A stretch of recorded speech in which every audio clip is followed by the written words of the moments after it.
There is a particular kind of courage that no one ever writes poems about. It is not the courage of soldiers charging across muddy fields with bayonets gleaming. It is not the courage of explorers mapping the edges of unknown continents, or of duelists standing 40 paces apart in morning fog. Those kinds of courage have songs. They have monuments. They have men who lived to tell the story over brandy, eyes bright with remembered glory. No, the courage I am speaking of is quieter than all of that. It is the courage of a young woman at 6 o'clock in the morning, sitting alone at her dead father's writing desk, going through papers she was never supposed to see, papers that tell her, in the cold and precise language of London's solicitors and compound interest, that everything she has worked to hold together for the past 3 years is about to fall apart in 30 days. It is the courage of not weeping, of picking up the next letter, of calculating, with hands that do not shake, exactly how ruined you truly are. That is the kind of courage this story is about. And this is the story of Eleanor Langley, a woman who walked into the worst morning of her life, and came out the other side of it as someone she had not known she could be. But before we go to that morning, before we go to the letters and the debt and the carriage that arrived without warning at the end of a gravel drive, we begin, as all the most important things begin, in the middle. Now, before we go any further, I need to stop here for just a moment. If that opening already did something to you, if your chest already tightened just a little, then you are exactly who Eleanor's story was written for. Hit that subscribe button right now. And smash the like, it tells us you want more of this. And drop a comment telling us where in the world you're watching from. Because these stories travel further than you'd imagine. And I want to know how far. Now, let's go back to Eleanor, St. Giles Church, March 1816. The church smelled of old stone and beeswax candles, and Eleanor Langley kept her eyes on the altar. She had made her hands steady. She had done this the way she did everything that frightened her, by deciding, in the quiet of the previous night, that fear was a feeling, and feelings were not facts, and that if she allowed herself to tremble now, in front of every set of eyes in this village, she would never forgive herself. So she had willed the trembling out of her fingers, the way one smooths a crease from linen, slowly, firmly, with deliberate pressure until it lay flat. She was not entirely successful, but she was almost entirely successful, and in Eleanor's experience, almost was most of what life offered. The Duke of Ravenmoor stood to her left. She had looked at him only once since they had taken their places at the altar, a single brief glance. The kind one gives an approaching storm to estimate its distance.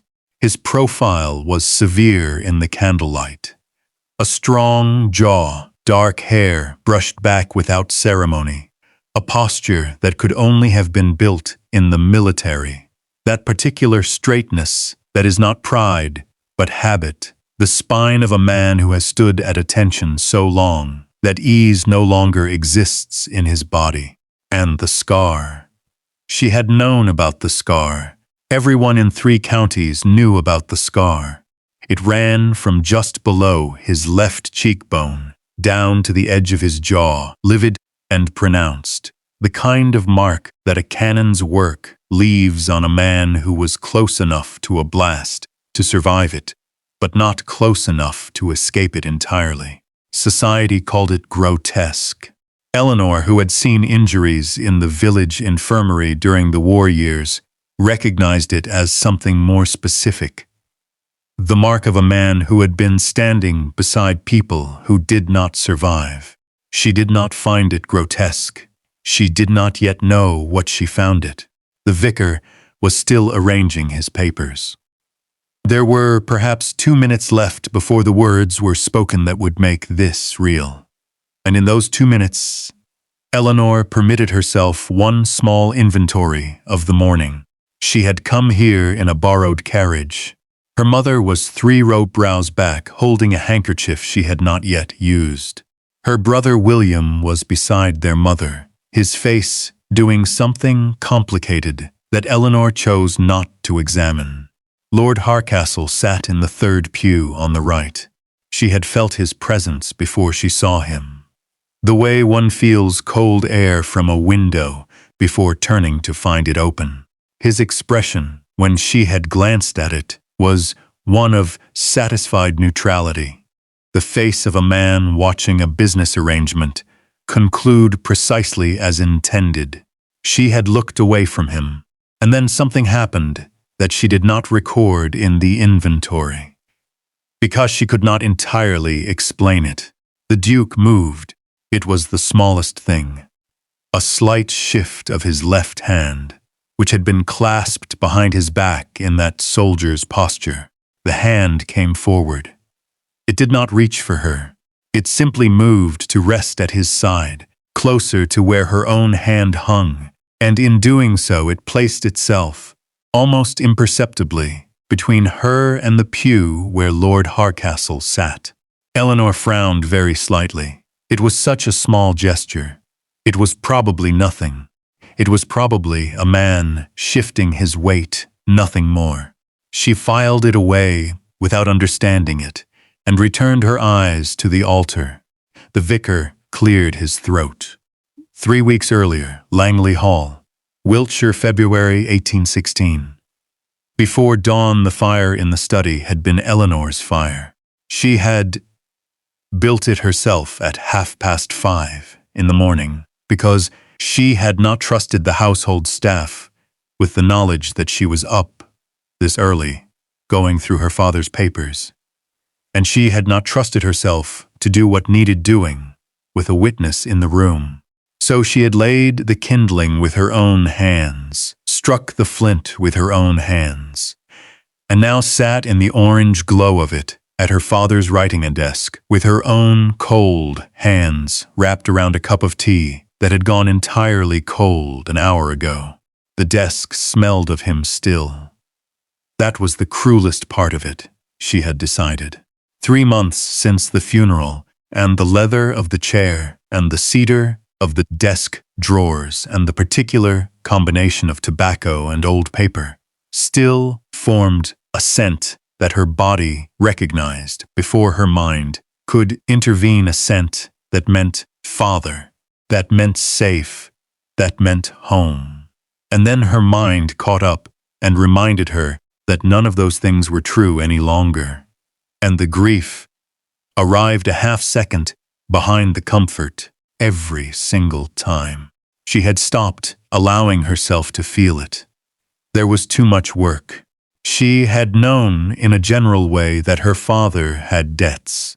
Sir Edmund Langley had never been a careless man, but he had been an optimistic one, which in Eleanor's observation was a more dangerous quality in matters of finance. He had believed, consistently and across 2 decades of evidence to the contrary, that the harvest would be better next year, that the wool prices would recover, that the new drainage system for the East Field would pay for itself within a season. He had borrowed on the strength of these convictions and had been surprised repeatedly when the convictions failed to pay the interest. Eleanor had been managing the household accounts since she was 17. She had caught the worst of it, redirected funds from the decorating budget to the most urgent creditors, quietly renegotiated terms with the local tradespeople, written careful and apologetic letters to men who held notes her father had signed with the sounds and confidence of a man who expected to be solvent by the time the money was due. She had kept them afloat. For 6 years, she had kept them afloat. But there had been a drawer she had not known about. She had found it 3 weeks after the funeral, when she had finally had the courage to sit at his desk and begin the full accounting. It was a narrow drawer, hidden behind the false back of the larger left drawer. She had discovered it by accident, reaching past where she expected the wood to stop and finding nothing. She had told no one about it. She had sat with her hand in the empty air behind the false back for a long moment, breathing slowly. Then she had reached in and removed what was inside. There were 7 letters and 1 promissory note. She had read the letters first, because she was a person who needed context before she could bear the central fact. They were from a London solicitor she did not recognize. A firm she would look up later and discover was known quietly and specifically in certain legal circles as the firm one engaged when one wished to ruin someone without leaving fingerprints. The letters were polite. They were almost gentle. They used phrases like, "As we have previously discussed, and your continued cooperation is appreciated, and we trust you will find the terms amenable." The promissory note was less gentle. £18,000. Lent to Sir Edmund Arthur Langley by Lord Gerald Harcastle on the 14th of September, 1814, at an interest rate of 4% per month, compounding, to be repaid in full principal and interest within 18 months of the date of issue. 18 months from September 1814 was March 1816. Eleanor put the promissory note down on the desk and looked at it. She did not reach for the cold tea. She did not move at all for several minutes. £18,000. At 4% per month, compounding. For the 16 months that had already elapsed since the debt was issued, she did not need to find paper to calculate this. She never needed paper. The current balance outstanding was approximately £26,400. By the end of March, when the term expired, it would be closer to £27,000. Her father's entire estate, valued generously, was worth perhaps £32,000. The house, the land, the contents, the livestock, the last struggling season of wool and grain, against £27,000 in a single debt. And this was not the only debt. This was merely the one in the hidden drawer, the one she had not known about, the one that sat on top of every calculation she had already done, like a stone dropped onto a carefully constructed house of cards. She picked up the 7th letter again. It had been sent 3 weeks before her father died. She noted, with the part of her mind that noticed everything and never stopped, that the date placed it within a fortnight of the fever that had taken him. She wondered whether he had read it before the fever took hold or after, when he was no longer entirely himself. And she found that it mattered to her whether he had died knowing how bad it truly was, or whether the debt had waited, patient and merciless, for his daughter to find instead. The 7th letter included a specific paragraph that she read 3 times. "We are additionally instructed to advise you that Lord Harcastle is aware of the acceptance letter recently received by your son, Mr. William Langley, regarding his placement to read law at Balliol College, Oxford, commencing Michaelmas term 1816. Should the debt remain outstanding at the date of maturity, Lord Harcastle will be obliged to notify the College of Mr. William Langley's change in financial circumstances, which we anticipate would result in the withdrawal of the offer of placement." Eleanor set the letter down. William was 19. He had worked for 3 years for that offer. He had studied Latin and philosophy and logic in a house that was slowly falling apart around him, borrowing books he could not afford, writing in the margins of pamphlets because proper notebooks were an expense she had quietly eliminated from the household budget. Oxford. She had wept about that, actually quietly. The night William had shown her the letter, his face doing something she had never quite seen it do before. Something unguarded and terribly young. Something that reminded her that he was her brother, not simply another problem to be managed. Lord Harcastle had that too. She sat for a moment longer. Then she picked up the pen, found a clean sheet of paper in the desk drawer, and began to make a list. She was still working through the calculations when, at just past 8 o'clock in the morning, she heard the sound she had been unconsciously dreading since the moment she had opened that hidden drawer. The sound of carriage wheels on the gravel drive. She went to the window. The carriage was black and unmarked, which somehow made it worse.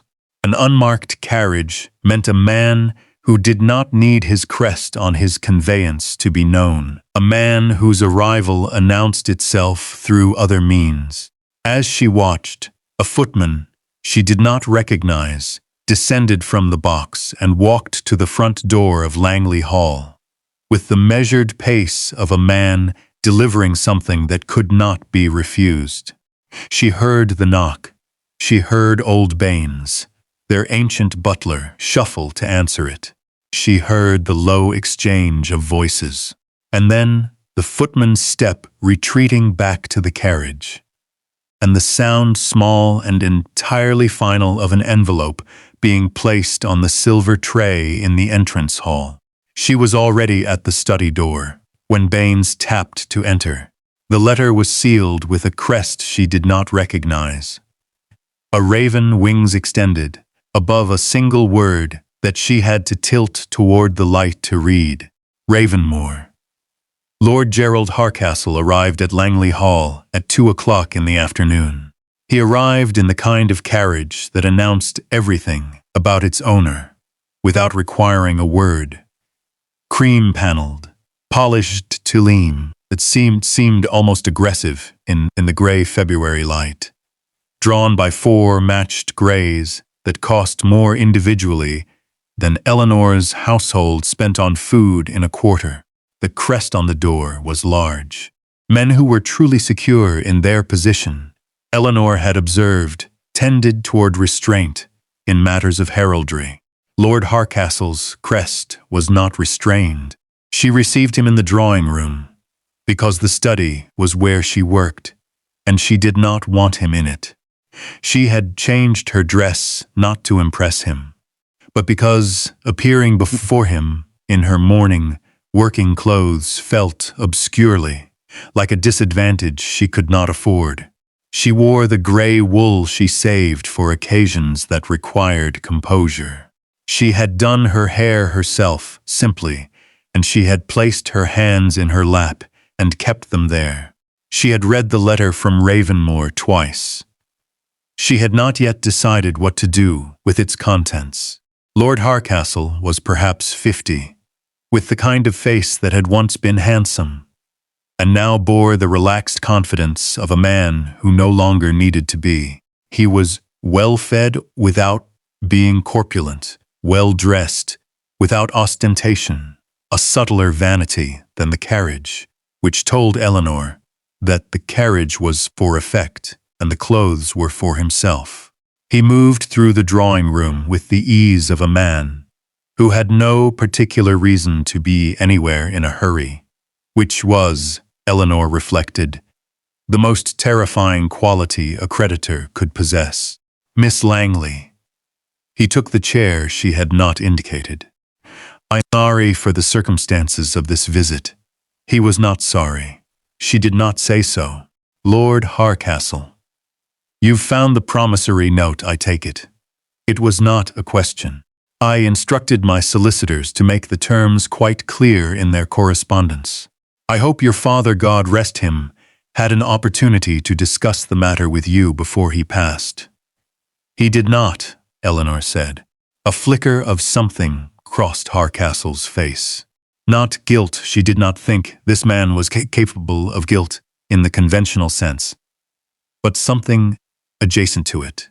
A brief acknowledgement that this particular outcome served his purposes better than the alternative would have. I see. Then I am sorrier still. He did not look it. I understand, Eleanor said carefully, that you have received a communication from the Duke of Ravenmoor regarding the debt. The flicker again sharper this time, and this one she recognized. He had not expected her to know about that. He had expected to deliver the terms of her ruin and watch her reach for options.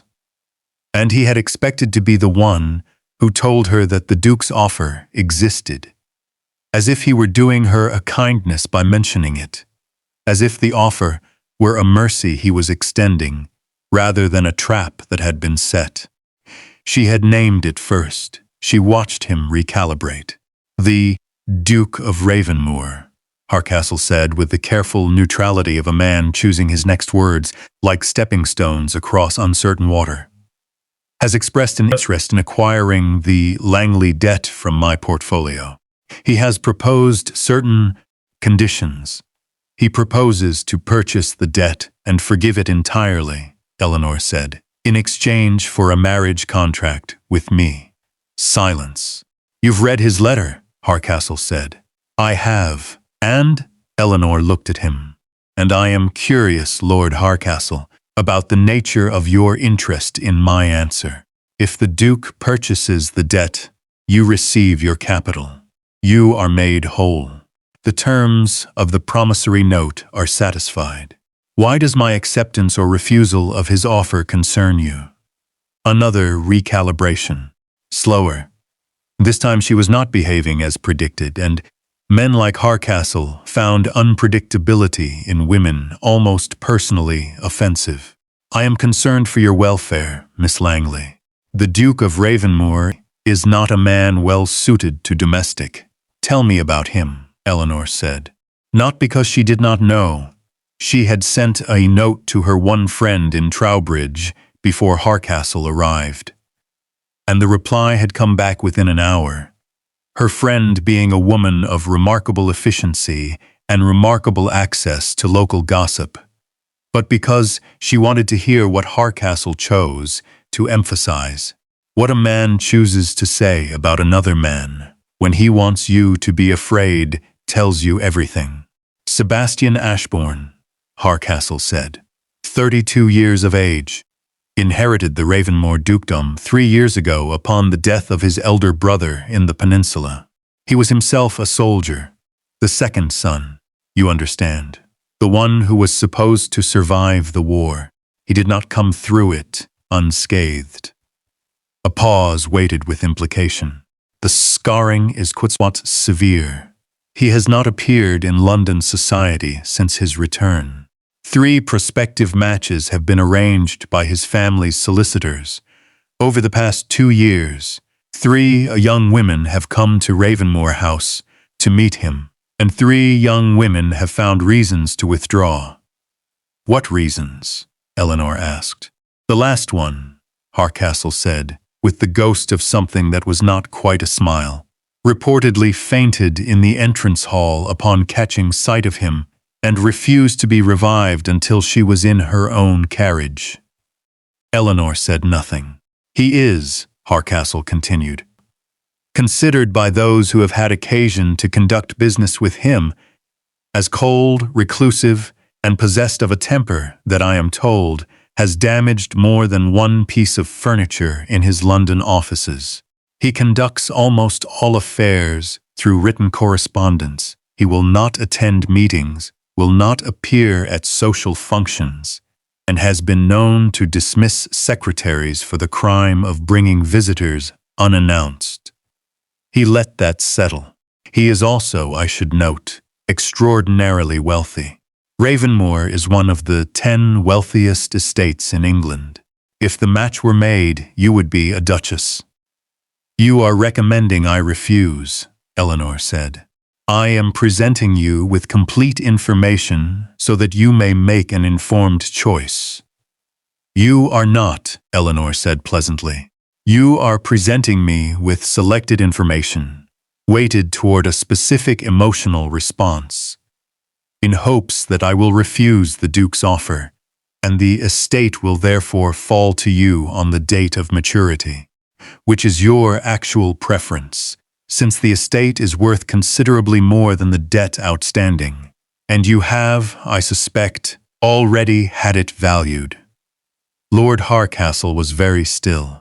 I have read the full terms of the promissory note, Eleanor continued, in the same tone she used when reviewing accounts, precise, unhurried, and entirely without sentiment, including the clause regarding the estate's transfer in the event of default.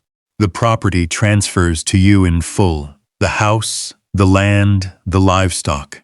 I have also noted that the note was issued the same month. My father received a surveyor's report on the Eastfield drainage, which concluded that the field was suitable for a secondary grain operation, worth approximately £8,000 annually. You financed a man you knew could not repay you, in exchange for an estate you knew was worth acquiring, at an interest rate designed to ensure default. Harcastle rose. His pleasant expression had not changed.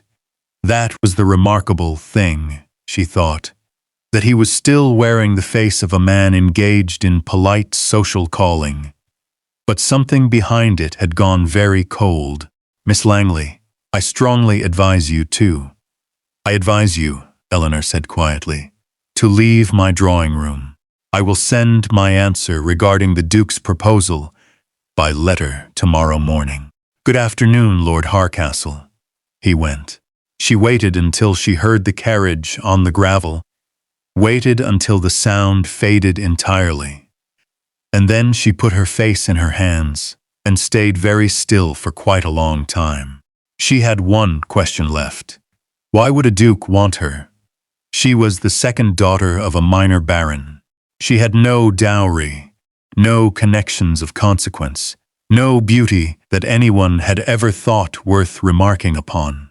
She was 23, and competent and entirely invisible, and the Duke of Ravenmoor, who lived alone in one of the finest houses in England, and apparently terrorized his secretaries, had sent a letter to her house, proposing marriage as if it were a matter of straightforward commerce. She had nothing he could possibly want. The absence of an obvious answer was, she found, more frightening than everything Harcastle had told her about the scars. Ravenmoor House, Wiltshire. 3 days later, Eleanor had written the letter. She had written it 3 times. Actually, the first draft had been too formal and had sounded, reread by morning light, like a business correspondence regarding a livestock transaction. The second had been too candid and had contained 2 sentences she had crossed out so emphatically that the nib of the pen had torn through the paper. The third was, she had decided, adequate. It said that she wished to meet the Duke before any agreement was concluded, that she was not in a position to refuse his offer outright given the circumstances, but that she would not sign a marriage contract with a man she had never spoken to, and that if he found these terms unreasonable, she was open to hearing alternative proposals. It was, she reflected, a very bold letter for a woman, with £27,000 of debt and 30 days until ruin.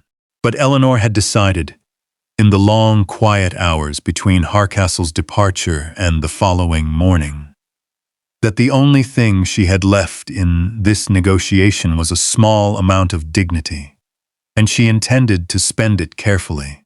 The reply had come the following morning, brief, to the point, and written in a hand she would have recognized as a soldier's, even if she had not known its author upright, economical, not a wasted stroke.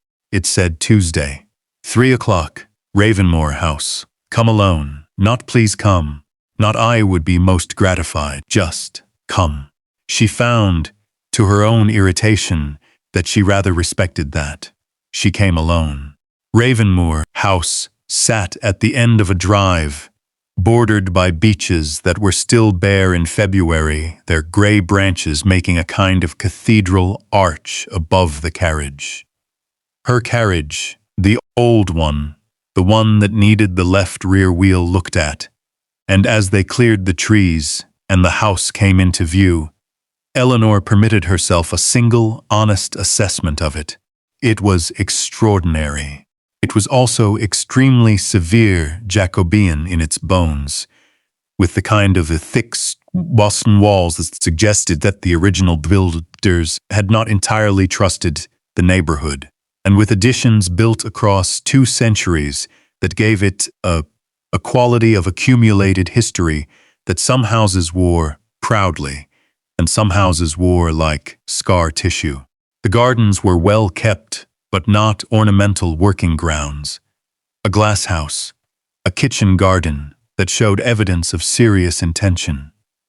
Fruit trees espaliered against the south wall, with the kind of precision that required either a very dedicated head gardener or an owner who paid close attention to what grew on his land. She noted the glass house. She filed it away.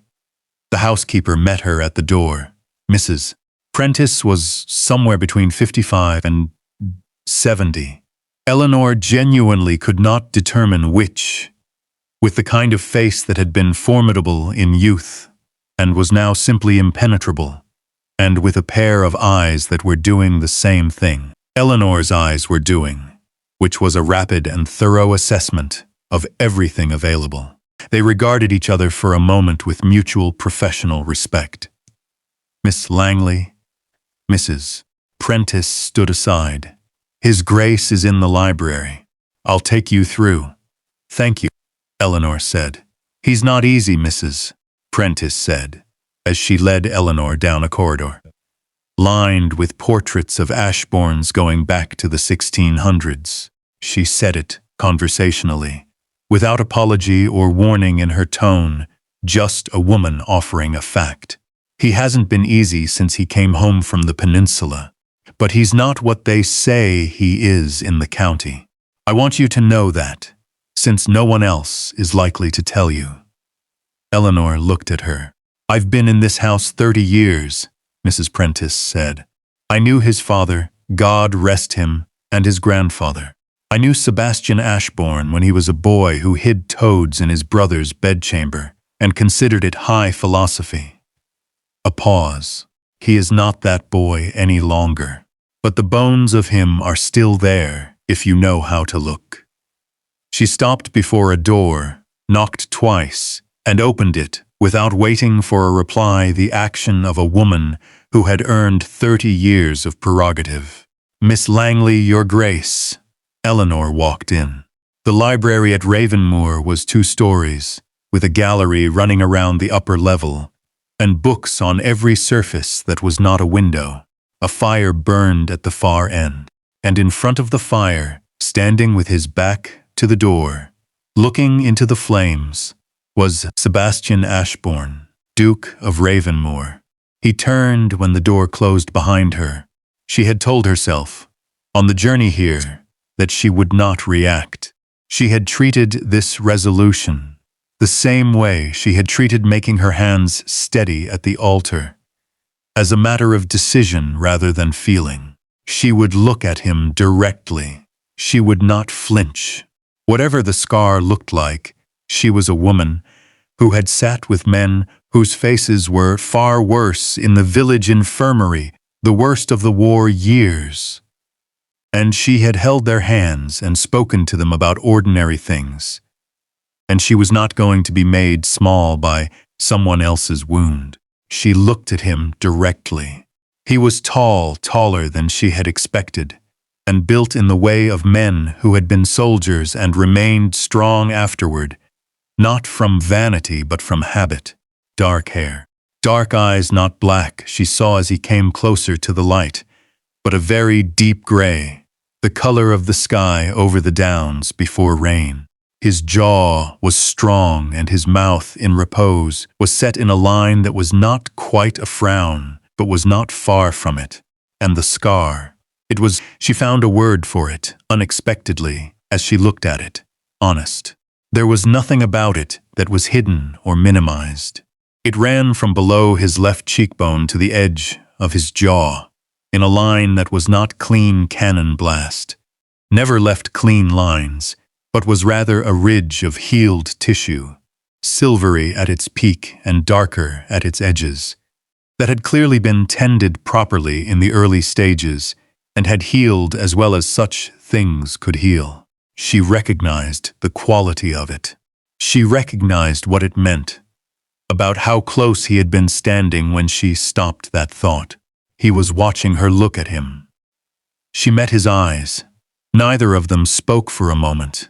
Then, "You didn't faint," he said. His voice was low. It had a quality she had not anticipated, dry, contained, with an undertone of something that was either long exhaustion or very controlled feeling. It was the voice of a man who had learned to keep most of what he thought some distance behind what he said. Was that the expectation?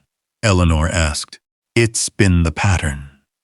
He moved to the chair behind the large writing table, not the wheelchair some rumors had suggested, simply a man choosing to sit in the most defensible position in the room, and looked at her with that gray storm gaze. "Sit down, Miss Langley." She sat. "I presume you've spoken to Harcastle," he said. "I have, and he advised you to refuse my offer." He presented information selected toward that conclusion. Yes, something shifted in his expression, not quite amusement, but the shadow of it. "I see you understand how he operates." "I understand how most people operate," Eleanor said. "I've been managing my family's financial affairs for 6 years. It gives one a practical education in human motivation." He looked at her for a long moment. "Then, you want to know why I've made this offer?" "Very much." He was quiet for a moment. She watched him decide how much of the truth to give her. And she watched also the thing that ran underneath that decision, a slight tension in his jaw, a quality of carefulness that had nothing to do with calculation, and rather more to do with the specific wariness of a person who has been badly hurt and is not interested in being hurt again. "I need a wife," he said finally. "My grandfather's estate conditions require me to marry before my 33rd birthday, or certain trusts revert to the crown. My birthday is in May. I have been unable to find." He stopped. "The conventional approaches have not been successful. The 3 young women, yes, one of whom fainted. She was very young," he said, with a flatness that could have been dismissal, or could have been a kind of old, quiet grief. Eleanor could not yet tell which. "I required someone who would not do that. And someone you could acquire on short notice." "Someone," he said carefully, "whose circumstances made the offer rational from their side of the equation. I am aware that I am not a man anyone would choose, Miss Langley, given a choice. I am not asking you to pretend otherwise. I am asking for a legal arrangement, clearly understood by both parties, that satisfies specific obligations on both sides." Eleanor looked at him. She was thinking of William, of Balliol College, of Oxford's spires in the autumn light that her brother had described to her once, with his eyes lit up and his hands moving. She was thinking of her mother, who was fragile in ways that had nothing to do with weakness, and everything to do with a life of loving a man who made beautiful plans and could never carry them to completion. She was thinking of £27,000 and 30 days. "What?" she said. "Would you expect of me as your wife?" He told her the terms. She listened without interrupting, because she was a woman who listened to the entirety of a thing before responding. The terms were, in their way, almost fair. She was to reside at Ravenmoor, to appear at such occasions as required a duchess's presence, to manage the household if she chose, to ask for nothing he had not offered. There would be separate rooms. There would be no demand, for he phrased it carefully, without looking at her heirs. Though if she wished in time to renegotiate that aspect, that could be discussed. Her family's debt would be forgiven.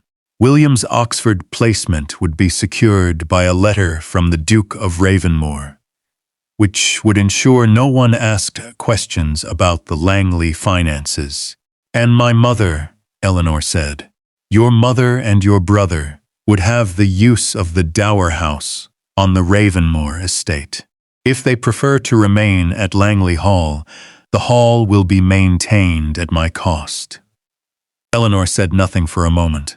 "Miss Langley," he said, and something in his tone had shifted. The controlled voice had become, very briefly, something less controlled, not vulnerable exactly, but less defended.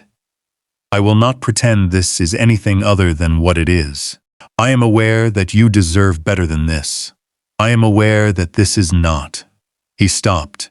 "I will not waste your time pretending." She looked at him. She made her decision.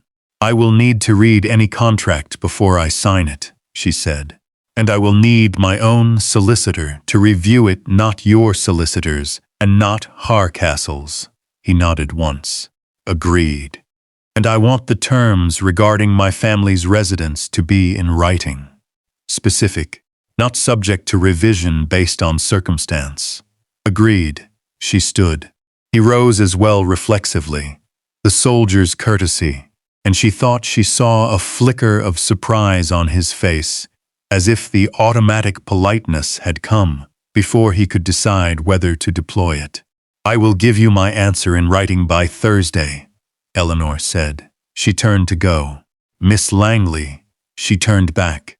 He was standing behind the writing table, in the firelight, and the scar was very prominent in that light, not monstrous. Nothing like monstrous, but undeniable. A mark that had been made on him by something larger than himself, and that he had been carrying forward ever since with that straight military spine. "Why did you come yourself?" he asked. "Most women in your position would have sent a solicitor." Eleanor considered this. "Because," she said, "the decision affects my life rather than a solicitor's. It seemed important to be present for it." She left. In the carriage on the way home, with the beeches making their arch above her again, in the fading gray light, she thought about his face when she had said that. The way something behind his gray eyes had not quite moved, not quite changed, but registered, as if she had said something that surprised him, and he was not certain why it had. She filed it away with everything else. She had no idea then that he had first seen her face 4 years ago on a muddy road in Somerset, in circumstances she had entirely forgotten, in a moment that had lodged itself in him like shrapnel, permanent, pressing, always there. She did not yet know what she would know by the end. The solicitor Eleanor engaged was a Mr. Geoffrey Holt of Trowbridge, a small, precise man of 60, who had handled her father's more careful affairs, and who had, on 2 occasions, helped Eleanor quietly renegotiate terms with creditors who had underestimated her. He was not impressed by titles. He read contracts the way a surgeon reads anatomy, with the assumption that something is always hiding in the structure that is not immediately visible.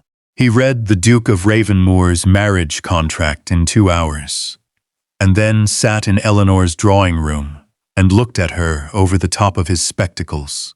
"It is," he said, "remarkably fair, is it? The debt forgiveness is unconditional and fully detailed.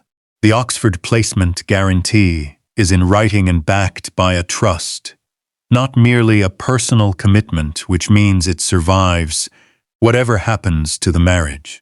The dower house provision is permanent and irrevocable." He tapped the papers. "Whoever drafted this was working in your interest as much as the Duke's." Eleanor thought about that. Any clauses that concern you? 1. Mr. Holt turned to a page near the back. Clause 14. It is unusual and it is specific. It states that in the event of the Duke's death while the marriage is in force, the entirety of the Ravenmoor estate is held in trust for the children of the marriage, if any exist, and failing that, passes to a charitable foundation established in the name of. He paused and his eyebrows rose slightly. In the name of the Langley family. Eleanor was very still. Passed to your family's name, Mr.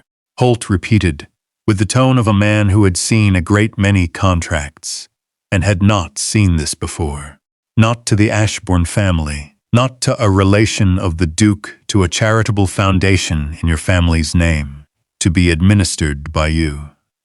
Why would he do that? Eleanor said. It was not quite a question. I cannot say, but it means that, if this man dies and given what I understand of his health history, such a circumstance is not beyond possibility. You would not be left dependent on his family's goodwill. You would be independent. More than independent. You would be formidable. Eleanor picked up the contract and read Clause 14 herself. The handwriting of the added clause was different from the rest of the document. Not a solicitor's hand, but a soldier's. She recognized it. It was the same hand as the letter sealed with the raven crest. He had added it himself. She sat with that knowledge for a long moment. That evening she wrote her acceptance. At the bottom of the letter, in the space after her signature, she wrote 3 additional words that were not required by any term of the negotiation. She wrote, "Thank you, Your Grace." She sent it by early post. His reply came the following morning again. Brief again, in that upright, economical hand. It said Thursday, 11 o'clock, St. Giles. And then, below that, in writing that was slightly less careful than the line above, slightly less deliberate, as if it had been added quickly without the characteristic control. You read carefully, Miss Langley. That is useful. She read it twice. She thought, and this was the first time she had allowed herself to think anything like it, that whoever Sebastian Ashbourne truly was, underneath the scars and the silence and the soldier's spine, he was interesting. She told herself this was irrelevant to the arrangement. The morning was gray and cold and smelled of wood smoke and frost, and Eleanor dressed herself with the methodical focus she applied to any task that frightened her. The gray wool dress was her best. She had no white, and she would not have worn white for this in any case. White being the color of something she was not experiencing. And Eleanor had never been able to pretend to herself with any success.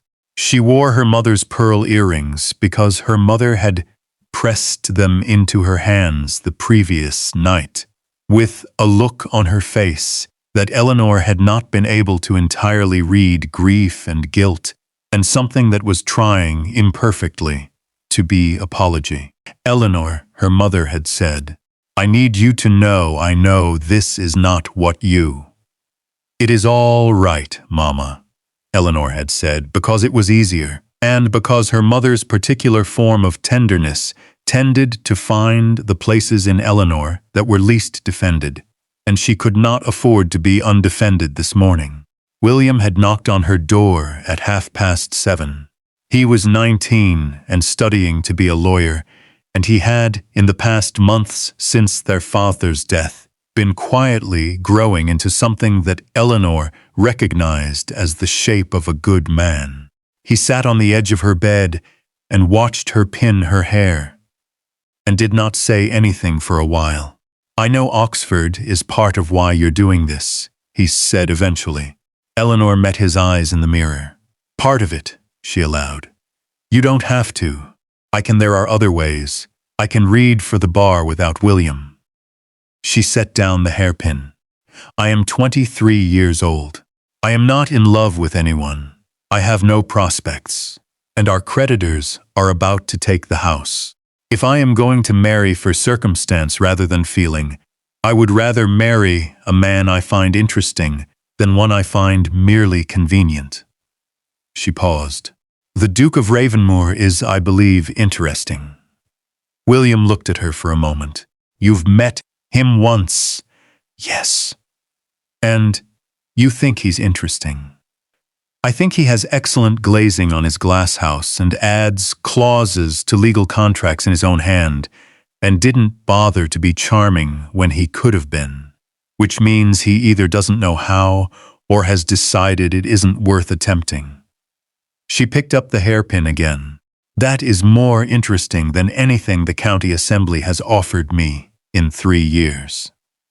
William made a sound that was trying not to be a laugh. Also, Eleanor said, he knows I'm not stupid. That counts for quite a lot. They arrived at St. Giles at 5 minutes to 11, which was Eleanor's particular way of being on time. Not fashionably late, but not eager either. A precision that said I am here because I chose to be, rather than I have been waiting. The Duke was already there. He was standing at the altar, not sitting, she noted. Which meant either the wheelchair rumors were wrong, or he had chosen to make the specific statement of standing on his wedding morning, and she could not yet determine which. He wore a dark coat, with no particular ornamentation, that was cut well enough to have cost a great deal, and was wearing it as if it had cost nothing, which was the specific relationship to clothing that Eleanor had noticed wealthy men who had been soldiers developed a comfort in the function of a garment and an indifference to its statement. He looked at her when she came down the aisle. She looked back, and then the vicar began to speak, and Eleanor made her hands steady, and she just barely felt, the Duke's hand shift beside her. There are things Eleanor Langley did not know on the morning of her wedding, and because this is a story that has made you a promise, the promise is in the title, and it will be kept. It is time to begin filling in what she could not see. She did not know that 4 years earlier, in October of 1812, she had been traveling by hired coach from Bath to Trowbridge with her then 15-year-old brother, when the coach had overturned in the mud 3 miles outside Frome. The coachman had broken his wrist. William had hit his head and been briefly insensible. Eleanor had kept calm, had bound the coachman's wrist with her own petticoat, had gotten William out of the overturned vehicle, and had then stood in the rain on a deserted Somerset road, doing the thing she always did in difficult situations, which was think through what was available to her and what needed to happen next. She did not know that a cavalry officer on his way back from Bath to rejoin his regiment, in the road at that moment, had seen a young woman standing in the rain with mathematical calm beside a wrecked coach and an injured man, and had pulled up his horse. She did not know that officer's name had been Sebastian Ashbourne, then a captain in the 14th Light Dragoons, then still in possession that bore no scars and a chest that carried slightly less weight than the one he would come home with. She did not know that he had gone back to the village, had seen them all, safely housed, at the inn for the night, had paid for the doctor and the rooms, and the new coach from Frome the following morning without leaving his name, and had been back with his regiment before dawn. She did not know what he had thought, sitting in the rain on his horse, watching her tend to an injured man, with neat, efficient, frightened hands, watching her lift her chin and make herself steady, watching her be exactly who she was and not for a moment less than that, and carrying it with him all the way back to war. She did not know that when he came back from the peninsula with his brother's death on him, and the scar on his face, and the dukedom he had never wanted, he had done something that a rational man, a man who had given up on the idea that anything good could be retrieved from the wreckage of who he had been, should not have done. He had asked a London inquiry agent for a report on the family of Miss Eleanor Langley of Langley Hall, Wiltshire. He had read it carefully, and when, 3 months later, the most dangerous of the family's debts had come to his attention through a contact in the London financial world, a debt held by a man Sebastian knew to be precisely what Eleanor had identified him as. A predator in well-cut clothes who made his living from the manufactured ruin of the genteelly desperate. He had made arrangements, anonymous arrangements. He had paid, over 18 months, the 3 most dangerous Langley debts through a series of intermediary agents specifically chosen to leave no trace. Not the Hardcastle debt. Hardcastle had been too watchful, his involvement too recently established, but 3 others, each one a potential catastrophe, each one quietly removed from the board before Eleanor could find it. She had been paying her family's debts one creditor at a time, with tremendous effort and considerable ingenuity. And she had been making real progress, and she had not known, could not have known, that some of the progress was because the road ahead of her had been, very quietly, cleared. He had told himself at the time that it was not sentiment. He had told himself it was an investment in a woman he had assessed as unusually capable, in a family that deserved better than the fate Hardcastle had designed for them. He had told himself a great many things. With the same controlled precision he applied to everything, and none of them had been entirely honest, and he had known it. When the Hardcastle debt had proved too large, and too recently issued to address through the same channels, he had looked at the calendar, and looked at his solicitor's letter regarding the trust conditions, and made a decision that a man of his character could only make by persuading himself it was entirely logical. He had sent a letter to Eleanor Langley with a raven crest and a proposal. He had not told her any of this. He intended to, eventually, when he had earned the right to tell her. He was not yet certain how one earned that right. Ravenmoor House was very quiet. This was the first thing Eleanor noted about her new life, the quality of the silence, which was different from the silence at Langley Hall.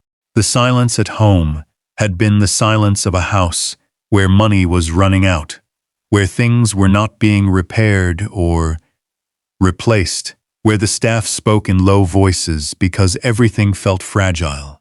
It had been the silence of held breath. Ravenmoor's silence was something else entirely. It was the silence of a house that had been designed around the preferences of a person who found noise taxing a person who had spent 3 years in the loudest possible environment and had come back wanting the opposite of that. Absolutely, with no compromise. The servants moved quietly.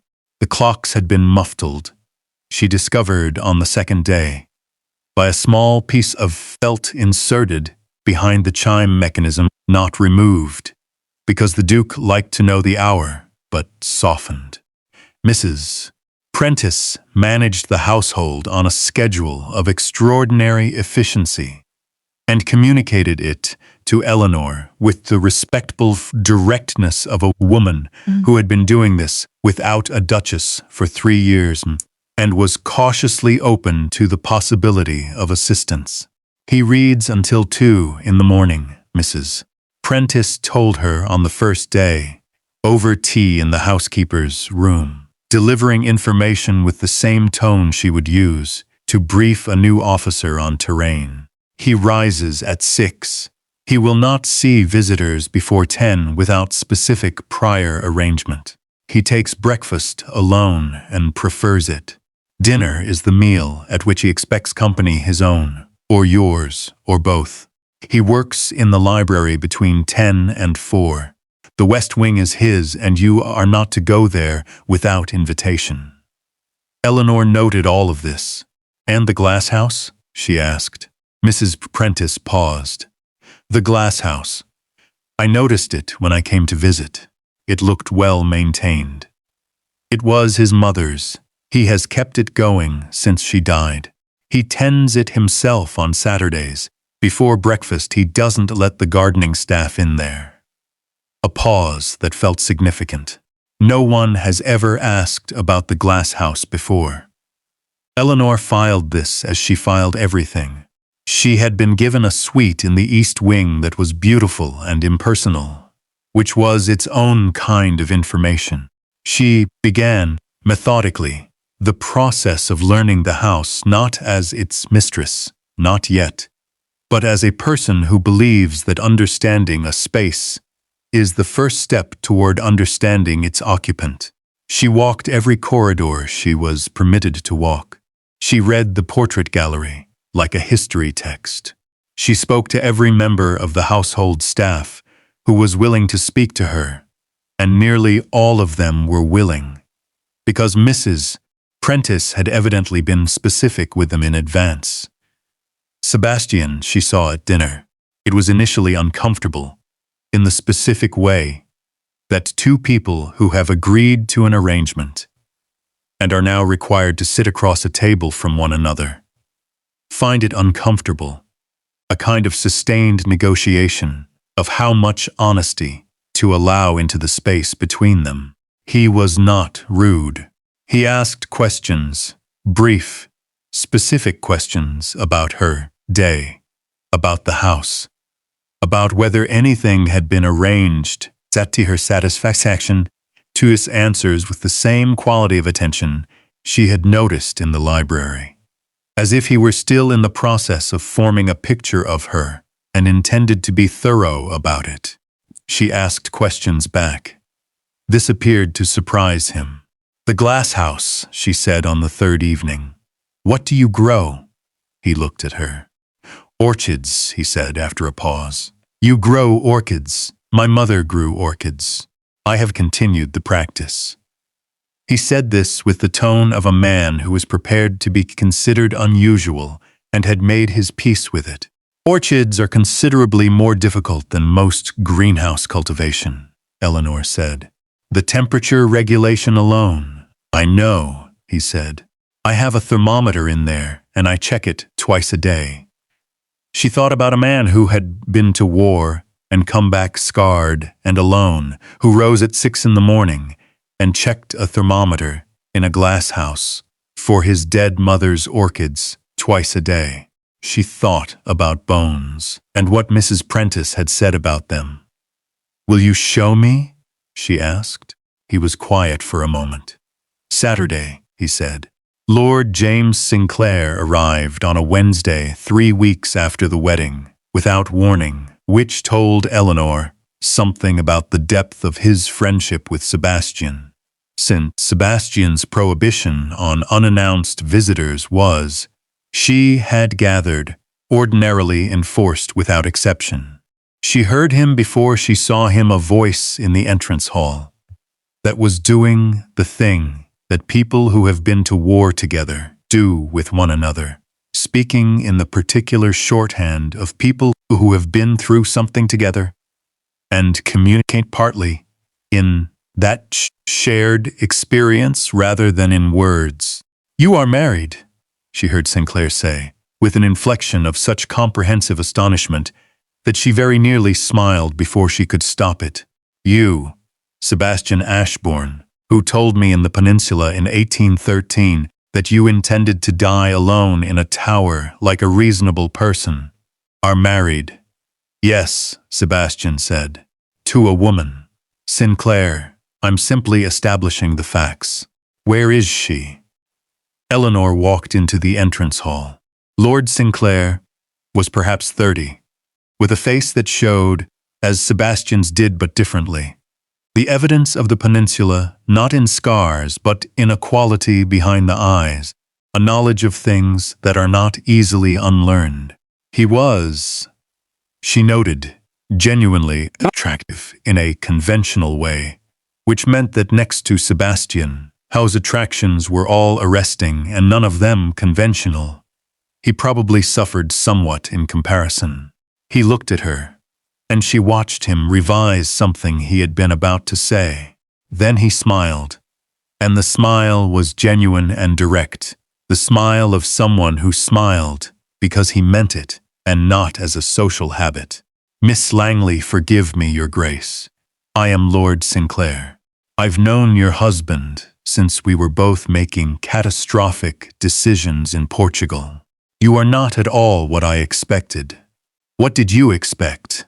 Eleanor asked.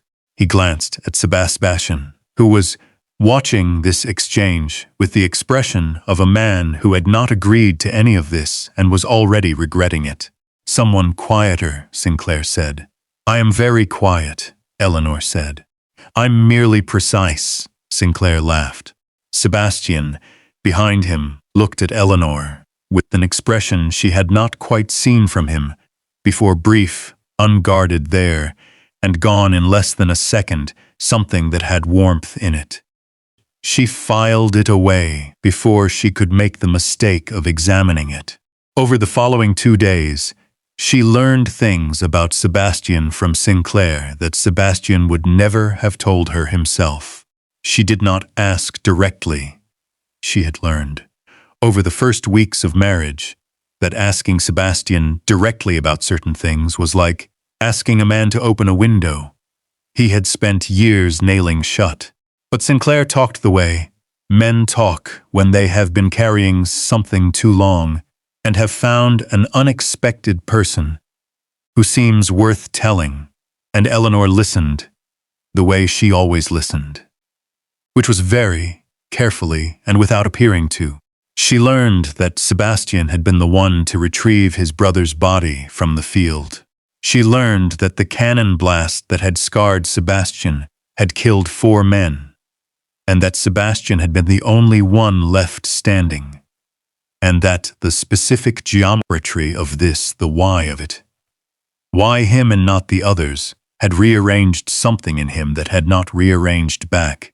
She learned that Sebastian had written personally to the families of every man who died in that blast. 7 letters, each one different, each specific to the man and his life. Sinclair had seen the drafts. He rewrote some of them 6 times, Sinclair said, staring at his brandy. "Getting the words right," he said. "Making sure the families knew their sons had been seen, had been known." Eleanor said nothing. She went to bed that night and stared at the ceiling of her East Wing suite for a long time. She was not, she told herself, falling in love with Sebastian Ashbourne. She was learning him, which was a different thing, and understanding him, which was another different thing, and she was a person of considerable intelligence, could tell the difference between those things and the other thing. She told herself this several times. She was not entirely convincing. Saturday came. He was there at 7 o'clock. She had come earlier than he expected. She could tell, but he did not say so. He was in his working clothes, a rough coat, no cravat, sleeves turned up, which was the first time she had seen him without the full armature of a duke, and she found that she needed a moment to re-establish her equilibrium, and she disliked needing that moment very much. The glass house was extraordinary. It was warm inside, genuinely warm. The air humid and green and smelling of living things, which after the cold stone corridors of Ravenmoor in February felt almost tropical. Orchids lined the shelves in varieties she did not recognize, each one labeled in a small, careful hand. Latin names, dates of repotting, notes on watering schedules and temperature requirements. You keep records, Eleanor said, peering at the labels. They're living things, Sebastian said, with a slight edge that she had learned meant he expected her to think it was ridiculous and was defending against the expectation. They have requirements. I keep ledgers, Eleanor said. Same principle, really. I find things go better when you track them carefully. He looked at her. You're not laughing at me. Why would I laugh at you? You grow orchids. I manage financial accounts. We are both people who write things down because we believe it makes a difference. The content is different. The instinct is identical. Something in him shifted. She watched it happen, a very small lowering of something that had been raised against her, or against people in general, something that had been maintaining a constant vigilance, and had, just briefly, paused. He showed her the glass house for an hour. He was, she discovered in that hour, entirely different in it. Not warm, exactly. That word didn't fit him yet. But present in a way that he was not quite present at the dinner table, as if this place had no requirement for performance, and he was therefore not performing. He explained the orchids with the precise vocabulary of someone who had learned it methodically, and she listened with the precise attention of someone who learns things methodically. And somewhere in the warm green air between them, something happened that neither of them named. When they left the glass house, he held the door for her, and their arms brushed in the doorway, and she felt him go very still for just a fraction of a second, an almost imperceptible stillness. The kind of stillness that happens when a person is trying not to react to something. She felt it too. She did not say anything. Neither did he. But when they reached the house and parted ways in the corridor, and she turned toward the east wing, she heard his voice low, unhurried, the controlled voice, and yet not entirely controlled. Eleanor. He had not called her by her name before. Always Miss Langley, or Your Grace, when he was being formal and dry about it, or nothing at all. She turned. He was standing in the corridor in his working clothes, looking at her with those storm-gray eyes, and his expression was doing the thing she had noticed it do once before, the thing of being very close to honest. So close that whatever was underneath was nearly visible. "Thank you," he said, "for coming." She looked at him for a moment. "Thank you for showing me," she said. She went to her room and sat down and made a list of things she was not going to do, and it was one of the less successful lists she had ever made. The letter arrived on a Tuesday. It was from Hardcastle. It was written in his pleasant, unhurried hand, and it said that he had taken the liberty of having a conversation with Mr. Theodore Baines, a creditor of the late Sir Edmund Langley, whom Eleanor had been in the process of repaying through careful monthly arrangements, and that Mr. Baines had persuaded to call in the remainder of his debt immediately, which was £740, which Eleanor no longer had in a liquid form accessible to her, without going through the Ravenmoor estate accounts. The implication was clear. Hardcastle could not reach her through the main debt he had held. She was beyond that now. So he had gone sideways, had found a secondary creditor, a smaller one she had been managing perfectly well, and had accelerated it, as a demonstration of what he could still do, as a reminder that she had not escaped him entirely. She read the letter twice. Then she went to the library. Sebastian was at the writing table. He looked up. When she came in, she did not knock. She had stopped knocking because he had told her, on the second week, that she did not need to, and she had decided to take that at face value and registered her expression. "Sit down," he said. She sat and she told him. He listened without interrupting. When she was done, he was very still for a moment. Then he picked up his pen and wrote 2 letters. He wrote them quickly, in the economical soldier's hand, with the focused certainty of a man who has dealt with threats before and has never enjoyed it, but has always been effective at it. "I'm sending one of these to my solicitor in London," he said. "He will contact Mr. Baines and settle the debt today. The second is to my man of affairs, instructing him to compile a full account of Harcastle's financial dealings over the past 5 years. "He's not going to stop," Eleanor said. "No." Sebastian looked at her steadily. "He's not a man who stops. He's a man who finds new angles. He doesn't like that the estate didn't fall to him. He doesn't like a great many things about the way this has resolved." Sebastian set down the pen. "Eleanor, there is something I need to tell you." Her stomach went tight. She had been waiting. She realized had been waiting since the early days of the marriage. Since the letter, with its added clause, since the glass house and the careful orchid labels and the things Sinclair had told her. She had been waiting for something she had not yet named. He told her. He told her all of it. The Somerset Road in 1812, the hired coach in the mud, the rain, the 8 months of war that had followed, and the specific way a person carries certain memories when there is nothing else to hold on to. He told her about the inquiry agent's report, about the 3 debts he had paid anonymously, about the calculation that had been partly calculation, and partly something he had not been willing to call by its name.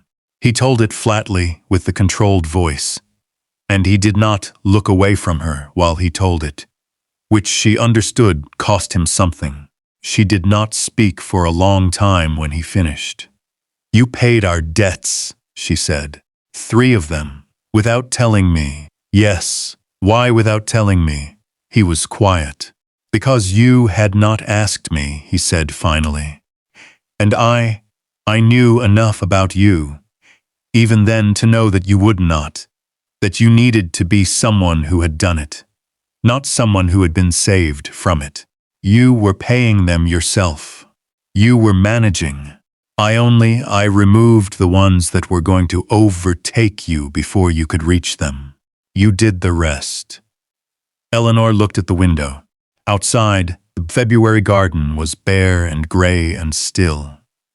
"You watched me for 4 years," she said. "Yes, from a distance. Yes." She turned back to him. "Sebastian."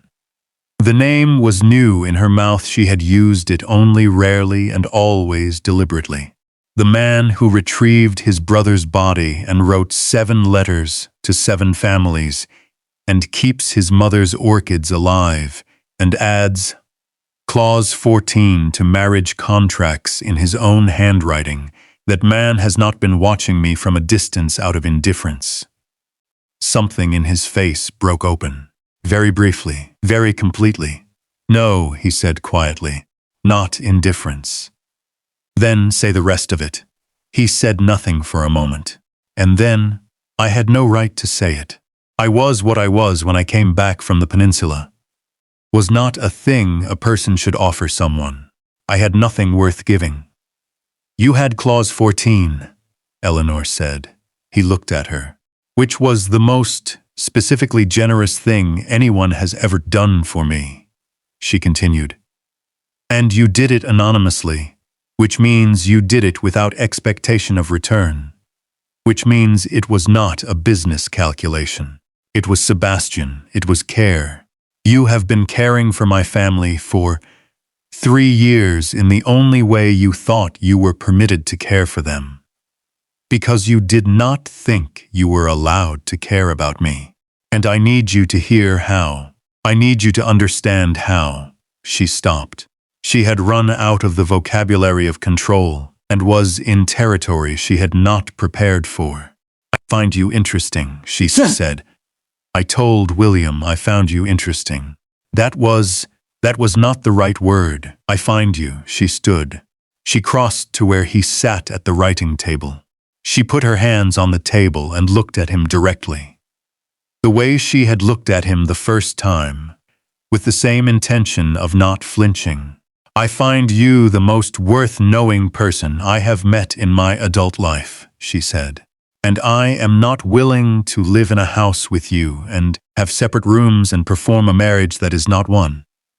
When what we have already managed to become in 6 weeks is... She stopped again. I am very bad at this particular kind of sentence. You're doing remarkably well, Sebastian said. His voice was not controlled. His voice was the voice of a man who had been carrying something for a very long time and has just been told he is allowed to set it down. He stood, and he was tall, and he was close, and the scar was absolutely present in the afternoon light, and she reached up and put her fingers against it, very gently, not erasing it, not pretending it was not there, but acknowledging it, which was the only honest thing she knew how to do, and she felt him go very still, the way he had in the glass-house doorway, and then his hand came up and covered hers, and his forehead came down to rest against hers, and they stayed like that for a moment. That was nothing like a business arrangement. I need you to know, he said very quietly, into the 3 inches of air between them, that I am not good at this, at any of this.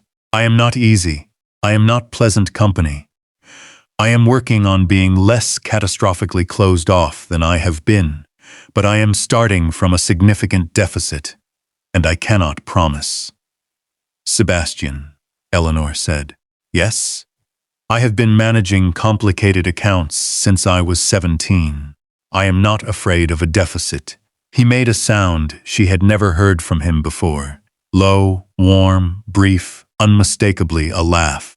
And then he kissed her, and Eleanor Langley, who had made her hands steady through sheer will on her wedding morning and had been keeping them steady ever since, let them finally shake.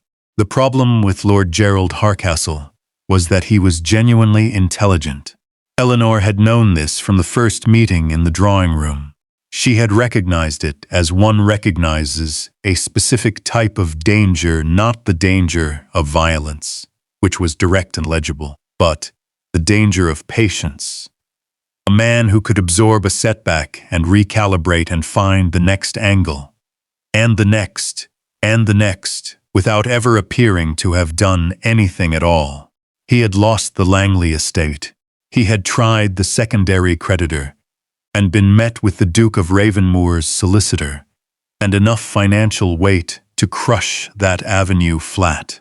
And now, 3 weeks after Eleanor's conversation in the library, he played what she would later recognize as his most sophisticated card. He went to the county gossip. Not directly. Harcastle never did anything directly but through 3 intermediaries who mentioned, at appropriate social gatherings, certain questions. Questions about the nature of the Duke of Ravenmoor's marriage. Questions about the timing of the engagement and the nature of the circumstances. Questions. And this was the precise blade of it, about whether it was not a curious thing that the Duke, who had been unable to secure a match through any conventional means for 3 years, had managed to find himself a wife within a matter of days after a specific debt changed hands. A marriage of desperation, the whispers said. A woman who had sold herself for her family's debts. A duke who had purchased a wife the way one purchased a mare. Eleanor heard the first version of this at a small afternoon gathering, at the home of the Countess of Westerton, a woman whom Eleanor had been cultivating carefully as a potential ally, and who now sat across from Eleanor with an expression of apologetic awkwardness that told Eleanor the story had already arrived and done its work. She drove home without telling Sebastian.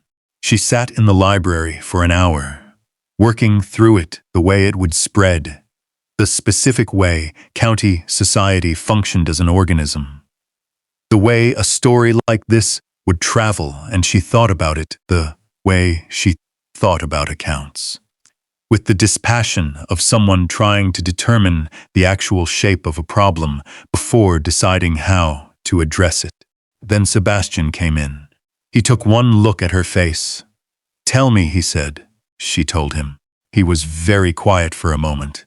Then, "He wants me to respond with force.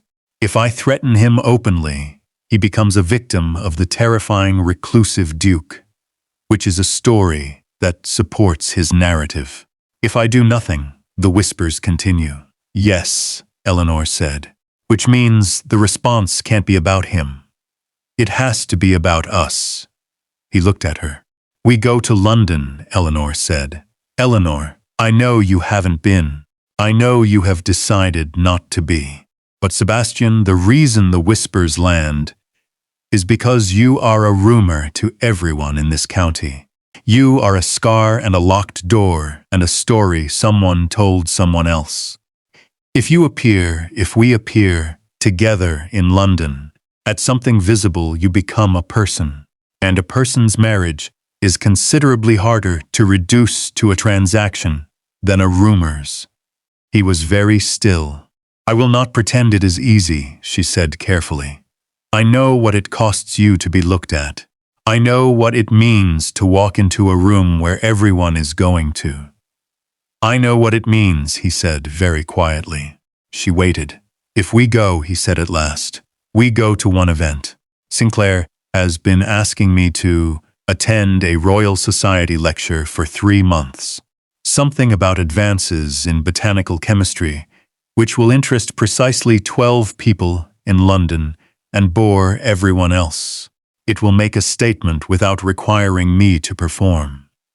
Eleanor almost smiled. The Royal Society. "I like the Royal Society," Sebastian said, with the precise dignity of a man who is aware this is not impressive and intends to maintain it anyway. "So do I," Eleanor said. He looked at her. "I told you I read Latin," she said. "I also read scientific pamphlets. I have read 3 issues of Philosophical Transactions in the past month." "Where did you find them?" "Your library. I hope you don't mind." He stared at her for a long moment. Then, "You are the most unexpected person I have ever encountered. I'm going to write that in my ledger," Eleanor said. And this time she did smile, properly, and watched the expression on his face as he encountered it, and found it very much worth watching. The Royal Society lecture on advances in botanical chemistry was attended, as Sebastian had predicted, by approximately 12 people who were genuinely interested, and approximately 200 people who were interested in Sebastian Ashbourne, Duke of Ravenmoor, who had not appeared in a London public setting since his return from the peninsula. Eleanor had known this would happen. She had prepared for it. She walked into the room on his arm, and she felt the moment the held breath of 200 people who had come specifically for the story, and were now revising their expectations. And she did not look at them. She looked at the speaker's podium, the way she looked at the altar on her wedding morning, with the focused attention of someone who has decided where their eyes will be and is not going to be persuaded otherwise. Sebastian beside her was very still. She felt it, the particular stillness of him, when he was under pressure.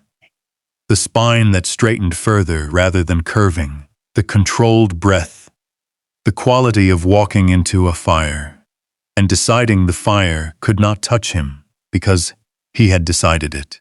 She had learned over the past weeks to read his stillness, the way she read the still surface of water, which always tells you something about the pressure beneath. She pressed her arm slightly against his, not a dramatic gesture, not visible from 3 feet away, just a small increase of pressure, the language of I am here.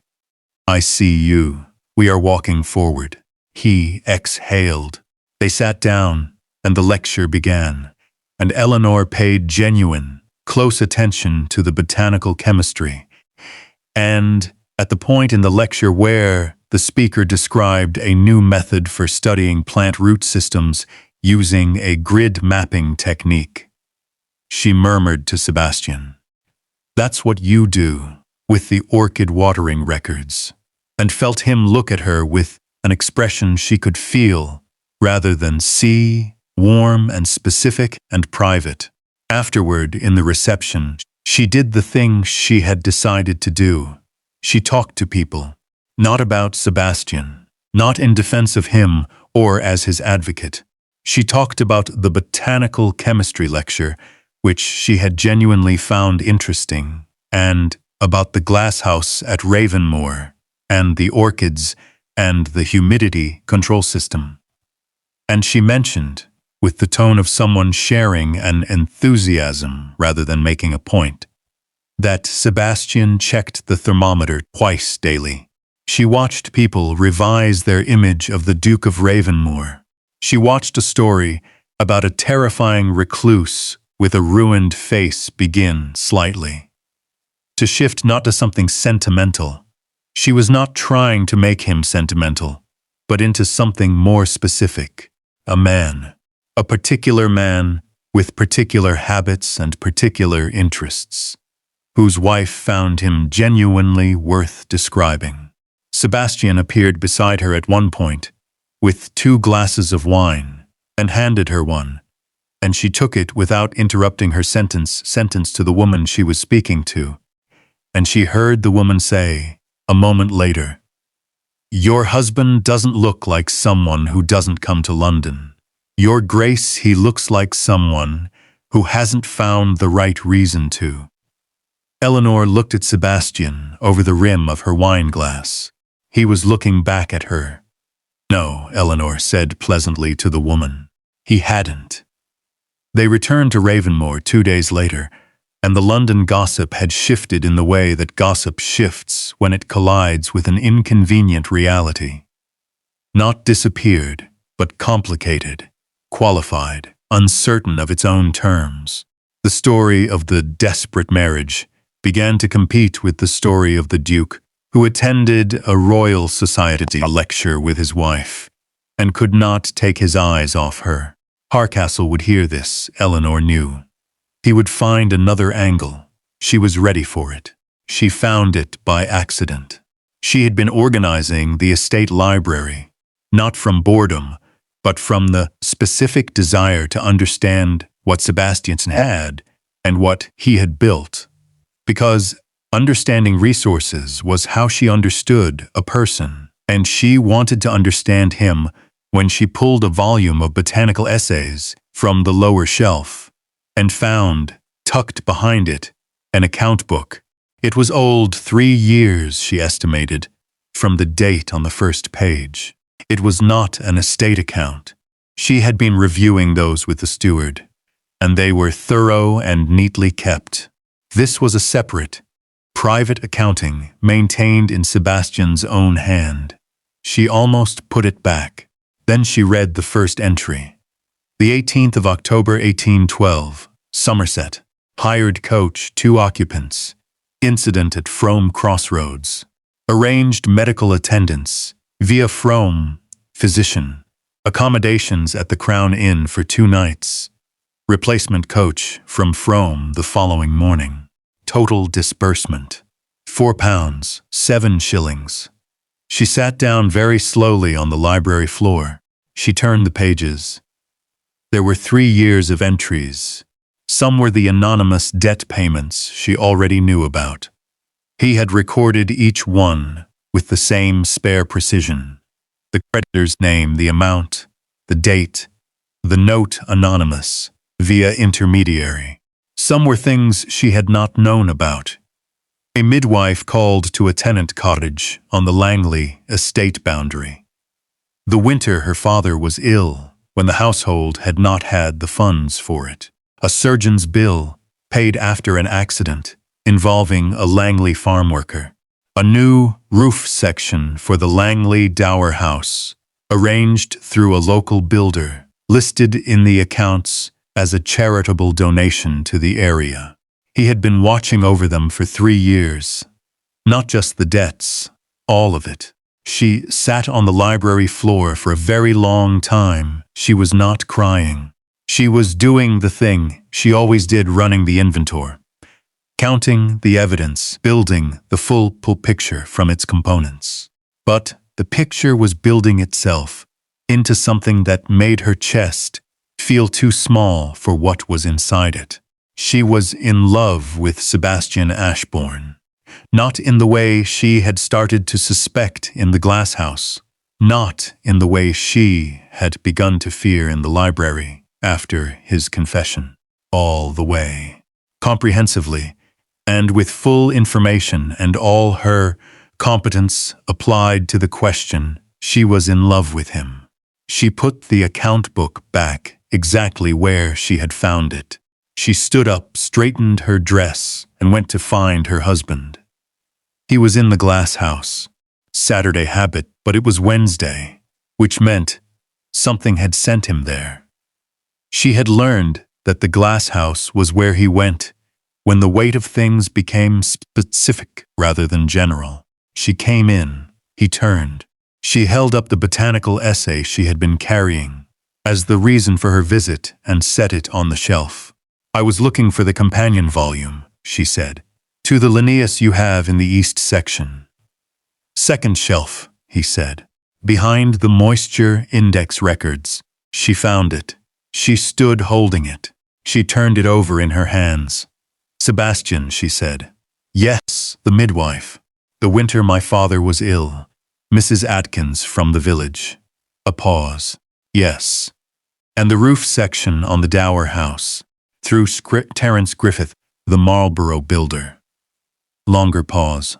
"Yes." She set the book down on the shelf. She turned to face him.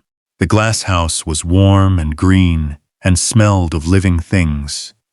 And he was in his working clothes, and the scar was present and unremarkable, and entirely familiar to her. Now a part of his face, not a story people told about him. "You have been taking care of my family," she said, "for 3 years, without anyone knowing, including me." "Eleanor, don't," she said, with a gentleness that was also very firm. "Don't explain it away. Don't tell me it was investment, or calculation, or rational provision. I have read your ledgers. I know the difference between a calculated expenditure and £4 7 for a hired coach in a Somerset rainstorm." He was very still. "I need to tell you something," she said, "and I need you to let me say it, without interrupting, and without doing the thing you do, where you turn something important into a logistical discussion." He nodded once. "I know you think you have nothing worth giving," Eleanor said. "I know you came back from the war, carrying your brother and 4 other men, and a face that society decided meant something about you, that it does not, in fact, mean. I know you have been telling yourself, for 3 years, that the only way you were permitted to care about anything was from a sufficient distance that it couldn't hurt you further." She crossed to him. "I am telling you," she said quietly, standing in front of him in the warm green air, "that the distance is not required. That I am here, and I am staying here, not because of the debt, not because of the contract. Because the contract is something I signed, and this is something I choose, and I am asking you to choose it too. To be in the same room with me. To stop watching from the window." His jaw was working. She had never seen him struggle for words before. "I'm afraid," he said. It was the plainest thing he had ever said to her. "I know," she said. "If something happened to you, Sebastian."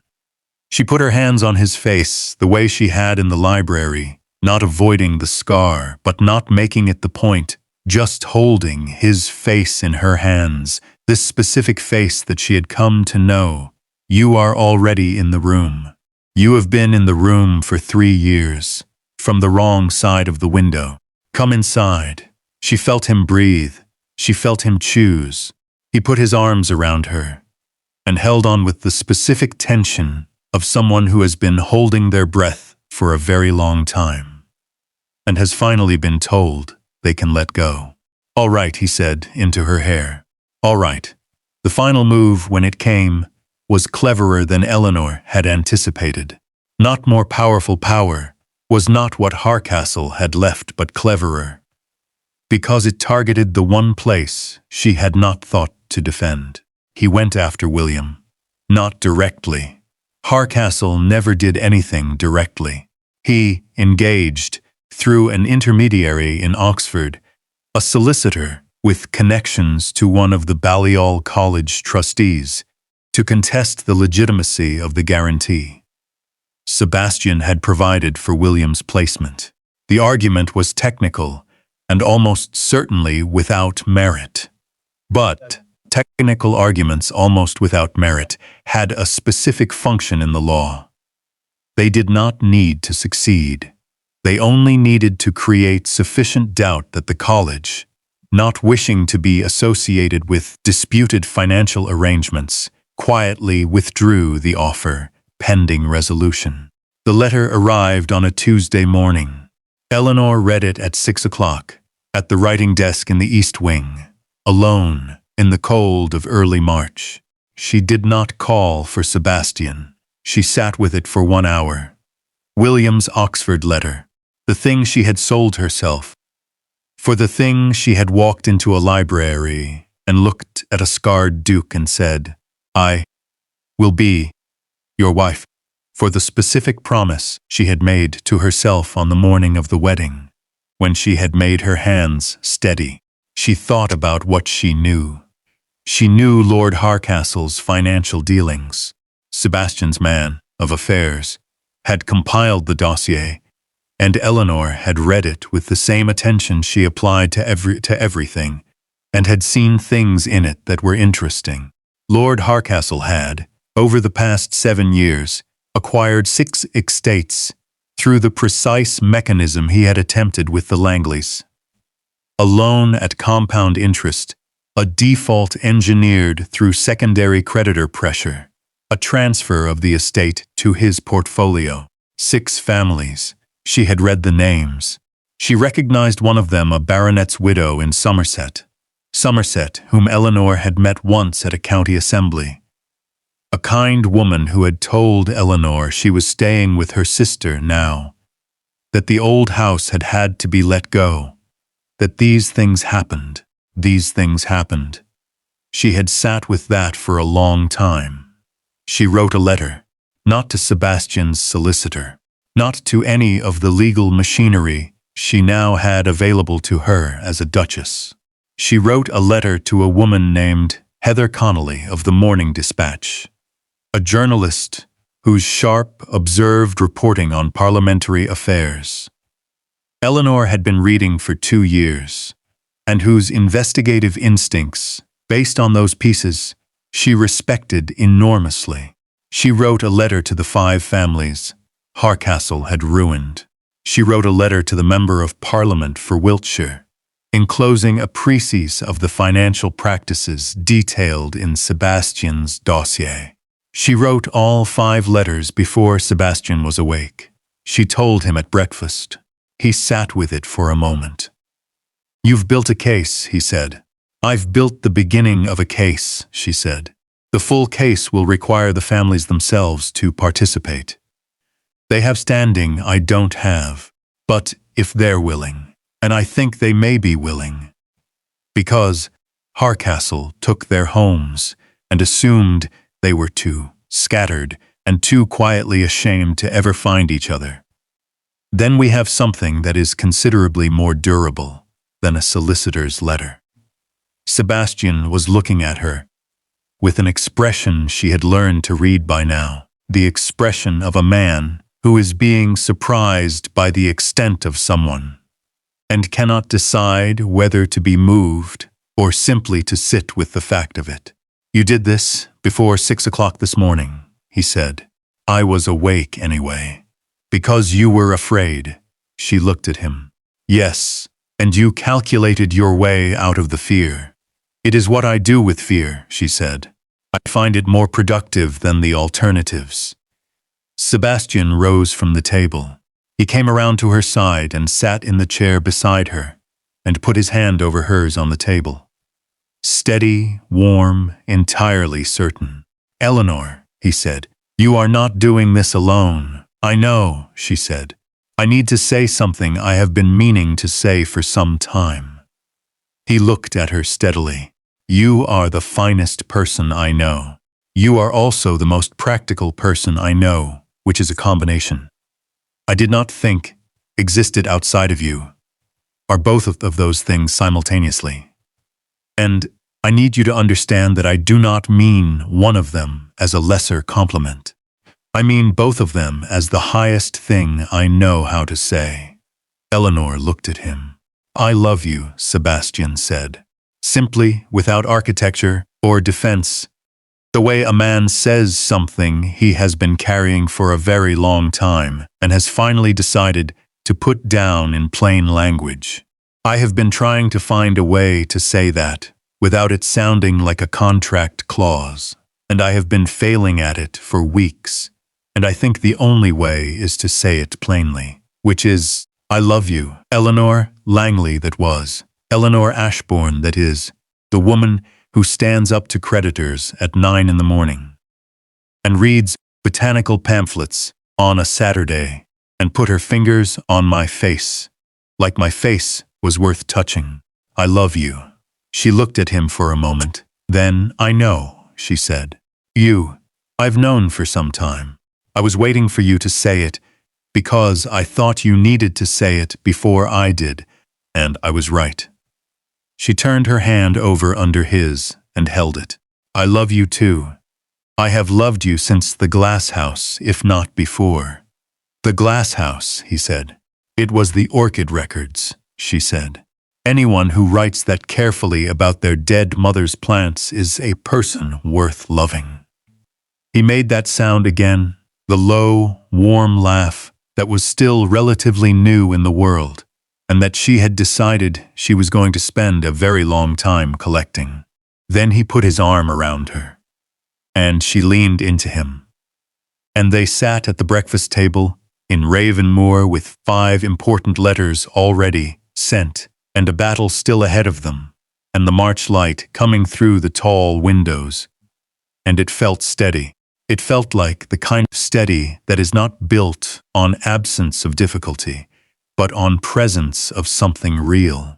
The response was slower than Eleanor had hoped and faster than she had feared. Heather Connolly of the Morning Dispatch was, as Eleanor had suspected, precisely the kind of journalist who recognized a story when it arrived in the form of a well-documented letter, accompanied by a financial dossier. She wrote back within a week.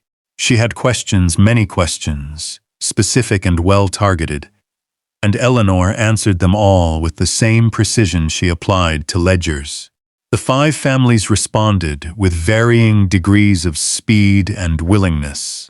2 of them replied immediately, with an eagerness that told Eleanor everything about the weight of what they had been carrying quietly for years. 2 more responded carefully, through their own solicitors, wanting to understand the shape of the risk before agreeing. The 5th, the baronet's widow, Mrs.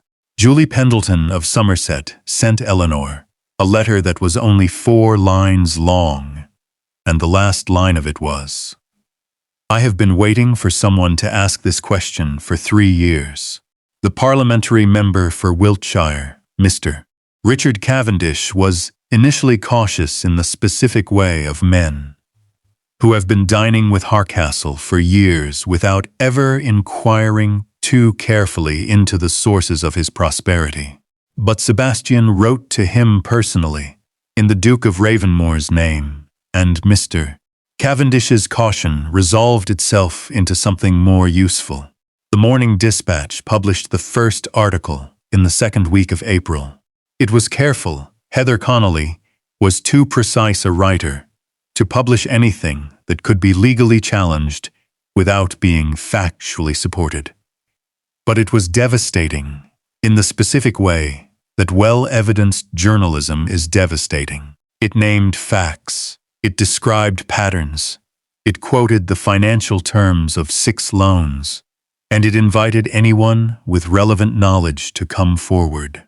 Hardcastle's solicitors wrote to Eleanor. Sebastian's solicitors responded. Hardcastle wrote to Eleanor himself, and Eleanor read his letter with the same dispassion she had read every document he had ever sent her. And she noted that he had stopped using phrases like, "I trust," "You will find the terms amenable," and had started using phrases like "I must strongly caution" and "serious consequences," which told her that the ground had shifted in exactly the direction she had calculated. She wrote back. She said she was sorry to hear he was distressed, and that she hoped the parliamentary inquiry currently being assembled would provide an opportunity to address any confusion about his business practices, and that she remained with most sincere regards. Eleanor Ashbourne, Duchess of Ravenmoor. She sealed that letter with the raven crest. She had not until that morning used the crest on correspondence of her own. She used it now with specific intention. The parliamentary inquiry took 3 months. During those 3 months, Eleanor continued her life at Ravenmoor, with the focused efficiency of someone who understands that the worst thing one can do while waiting for a large thing to resolve is to stop living in the meanwhile. She reorganized the household accounts, not the grand estate accounts, which were Sebastian's domain, and which she touched only with his consultation, but the household day-to-day, which she had been learning for 3 months, and which she now understood well enough to see 6 places where economies could be made without any reduction in comfort. She showed the changes to Mrs. Prentice, who reviewed them with the expression of someone who is deciding whether to be offended and has decided not to be. "The linen expenditure," Mrs. Prentice said, "is twice what it needs to be," Eleanor said. "The current supplier is charging premiums because he assumes ducal households don't compare prices." "He's not wrong," Mrs. Prentice said. "He's wrong about this one," Eleanor said. Mrs. Prentice looked at her with the expression she had been deploying at Eleanor with increasing frequency, which was something like respect, wrapped in the paper of reluctance to acknowledge it. "The linen supplier is Lord Hardcastle's cousin," she said. Eleanor looked at her. "I did wonder," Mrs. Prentice said mildly, "whether you knew." "I did not know," Eleanor said. "Thank you, Mrs. Prentice. We'll find a new supplier." Mrs. Prentice smiled the first full smile Eleanor had ever seen from her, brief and comprehensive. "Yes, Your Grace." William came to visit in April. He arrived looking anxious about the Oxford situation, and left looking considerably less anxious, because Eleanor had sat him down and explained exactly what had happened, and what was being done about it, and also because Sebastian had taken him for a walk around the estate, and apparently spent 2 hours discussing the legal philosophy of debt and property, which was relevant to William's law studies, and which, according to William, the Duke had approached with an exactness that was almost academic. "I like him," William told Eleanor before he left. "Good," Eleanor said. "He also told me." William hesitated. "He said that, whatever happens with Oxford, the trust he put in place for my education guarantee is independent of the rest. It doesn't matter what Hardcastle tries. The trust is separate. It's funded separately. It's administered by a third-party charity. It can't be touched." Eleanor was still for a moment. "He told you that?" I think he wanted me to stop worrying, Williams said. I also think. He paused again, with the look of a 19-year-old, encountering something he is not quite sure he has the vocabulary for. I think he is very much in love with you, Eleanor. The way he said your name just in the middle of a sentence, when he was talking about something else, it was like. William, Eleanor said. I'm just noting it. You're being extremely observant for someone who ostensibly came here to discuss parliamentary procedure. I've been reading your letters, William said with the small smile of a young man who has worked out something true. You've been happy. I wanted to see it. She hugged him. The inquiry concluded in June. The report that was presented to Parliament was thorough, specific, and unambiguous. Lord Gerald Harcastle had, over a period of 8 years, engaged in a systematic practice of predatory lending to financially vulnerable members of the gentry and minor nobility, a practice that was not, at the time, technically illegal in all of its particulars, but that was unambiguous enough in its design and comprehensive enough in its pattern to constitute grounds for civil proceedings from no fewer than 6 aggrieved parties, and to warrant, the inquiry concluded, serious consideration of legislative reform. Harcastle's assets were frozen pending investigation. The Morning Dispatch published Heather Connolly's second article on the same day, which was considerably less careful and considerably more comprehensive, because she now had the parliamentary report to quote from, and she was someone who understood what to do with primary sources. Harcastle resigned from his clubs and was not seen in London for the remainder of the season. The 6 estates had not been returned. The law did not work that quickly, and would not, in some cases, work quickly enough, but the proceedings made it possible. Mrs. Julie Pendleton wrote to Eleanor a second time, and this letter was 5 lines rather than 4, and the last line of it was, I slept last night for the first time in 2 years. Thank you. Eleanor read that letter in the glass house. Sebastian was beside her when she read it. He read it over her shoulder without speaking. Then he put his arm around her shoulders and held on. Before we step into the final pages, I want to pause here, right here, because I know what you're feeling. I know, because I felt it writing every single word of this. You have walked alongside Eleanor through the debt and the forced marriage and the whispers and the glass house and the love that grew in spite of every reason not to, and this story is almost at its end. If Eleanor's courage has made you sit up straighter, if Sebastian's quiet protection has made your heart do something it doesn't usually do, then, please, right now, subscribe, leave us a like, and drop a comment telling us where in the world you're watching from. These stories travel, and every name in that comment section is how we know how far. Now, let's go home. St. Giles Church, Wiltshire, March 1816. They were still standing at the altar. She had made her hands steady. The vicar was arranging his papers. 2 minutes left, and the Duke had moved his left hand, had brought it forward from its clasp behind his back, had placed it, almost imperceptibly, between her and the pew where Harcastle sat. Eleanor had filed it away without understanding it. She understood it now. She understood it in the library, in the account book, in Clause 14, in £4 and 7 shillings, and a Somerset road in the rain. She understood it.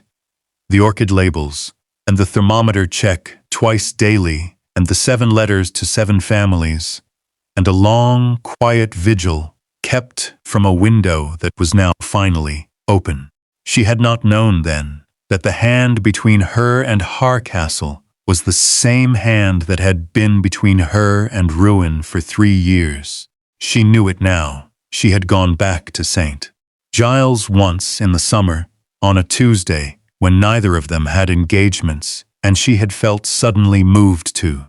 She had stood at the altar again.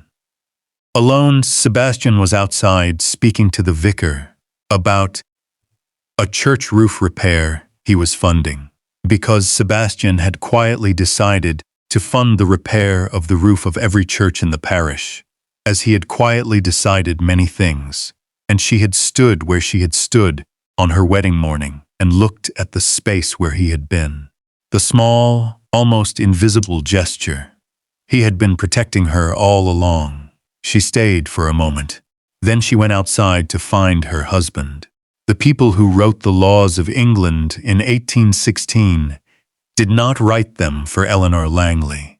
They wrote them for men like Lord Harcastle, men who understood that the machinery of debt and property and compound interest, applied with patience to people who were already losing, was not a crime, but simply commerce. They wrote them for a world in which a woman's signature on a document was less legally powerful than her father's debts, in which her only options in a genuine financial crisis were marriage, dependence, or ruin, in which the labor of keeping a household solvent, the 6 years of account management and creditor letters and redirected funds that Eleanor had done quietly, invisibly, without acknowledgement, was not considered expertise, because it had not been called by a name that meant expertise.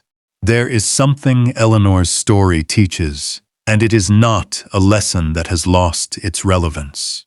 It is this: the people most likely to be taken advantage of by predatory financial arrangements are the people society has given the fewest tools to resist them.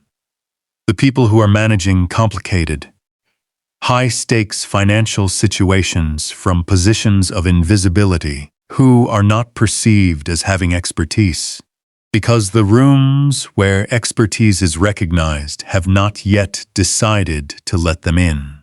Harcastle's method worked because it relied on isolation. 6 families, each convinced their situation was private, each carrying the weight of it alone, each too ashamed to discover that they were not the only ones.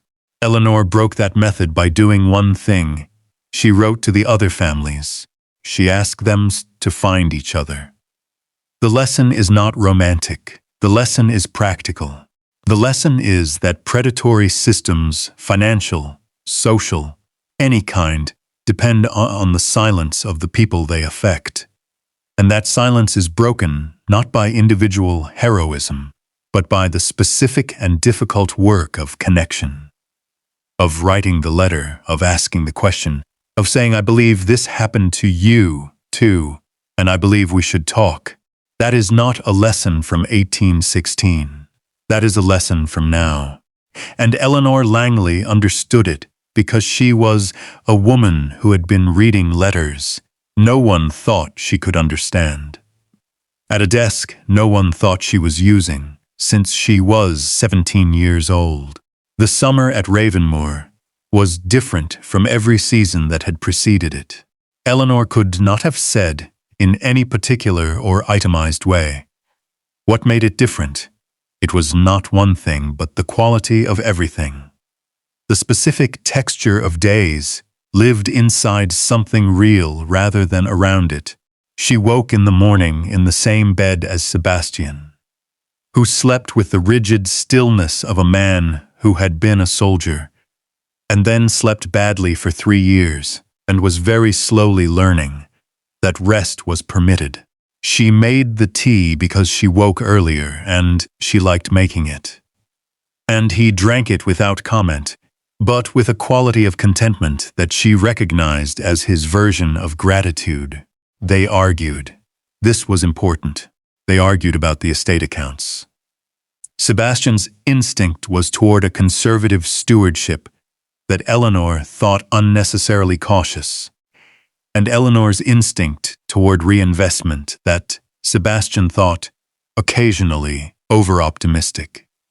And they argued about this at the dinner table and in the library, and once, memorably, in the glass house, where Eleanor gesticulated so forcefully, making a point about tenant infrastructure investment, that she nearly knocked over an orchid, and Sebastian caught it with the reflexes of a man who had been in the 14th Light Dragoons, and held the orchid at arm's length, and regarded her with an expression of absolute exasperation that was also, undeniably, besotted. They made up in the usual way. Lord Sinclair visited again in July and found the two of them in the library, with an estate bed across the writing table, in active disagreement about dredged surveying costs, and stood in the doorway for a long moment before they noticed him. "I see," Sinclair said, to no one in particular, "that you are both completely wretched." "The drainage survey costs are," Sebastian began. "What I see," Sinclair continued, "is that my oldest friend, who was living alone in this house and reading 2 books a day because there was no one to talk to, and was, I will tell you plainly, becoming alarming, is now engaged in a vigorous and intellectually stimulating disagreement with a duchess who is clearly correct about the drainage. She is not, and looks, if I may say it, more like himself than he has in 3 years." Sinclair sat down in the armchair by the fire, with the ease of a man who had decided to enjoy himself. "It is extremely good to see, Sebastian. I hope you are aware of it." Sebastian looked at Eleanor. Eleanor looked at Sebastian. "The drainage costs," Sebastian said. "We will finish this later," Eleanor agreed. Sinclair laughed for quite a long time. William Langley came down from Oxford for the long vacation in August, and was, as Eleanor had suspected he would be, almost unrecognizable from the anxious, careful boy who had sat on the edge of her bed the morning of the wedding. Not unrecognizable, in an overwhelming sense, he was still William. Still the person who made complex things sound simple when he explained them, and had a habit of quoting Latin when he was trying to win an argument. But he had acquired the specific confidence of a person who has discovered that they are in exactly the right place. He and Sebastian argued about legal philosophy for 3 days. Eleanor did not intervene. She sat in on 2 of the conversations because they were genuinely interesting, and she noted that Sebastian, who had read law as a younger man before his family's 2nd son was expected to choose the military, argued with the precision of someone who had thought about these questions for a long time from inside circumstances that made them particular. He argued about the law of debt from the perspective of a man who had seen what that law did to real people, and William argued from theory, and the collision of the two was productive, in the way that argument always is when both parties are genuinely trying to find what is true. At the end of one evening's argument, William sat back in his chair and looked at Sebastian with the expression of a young man who has encountered a mind he did not expect. "You should have been a barrister," William said. "I should have been a great many things," Sebastian said, with the flatness that could mean several things. And in this case, Eleanor thought, meant something that was making peace with itself. "I am what I am," "Yes," William said. "And what you are is someone who thinks carefully about how the law affects people who have less power in it, which is what I intend to be. So." He raised his glass of port with the formality of someone practicing the gestures of a man he is becoming. "Thank you for the argument and for everything else." Sebastian accepted this with the particular grace of a man who is learning, slowly, to receive things that are given to him, rather than always being the one who gives. Eleanor watched from across the room. She did not say anything.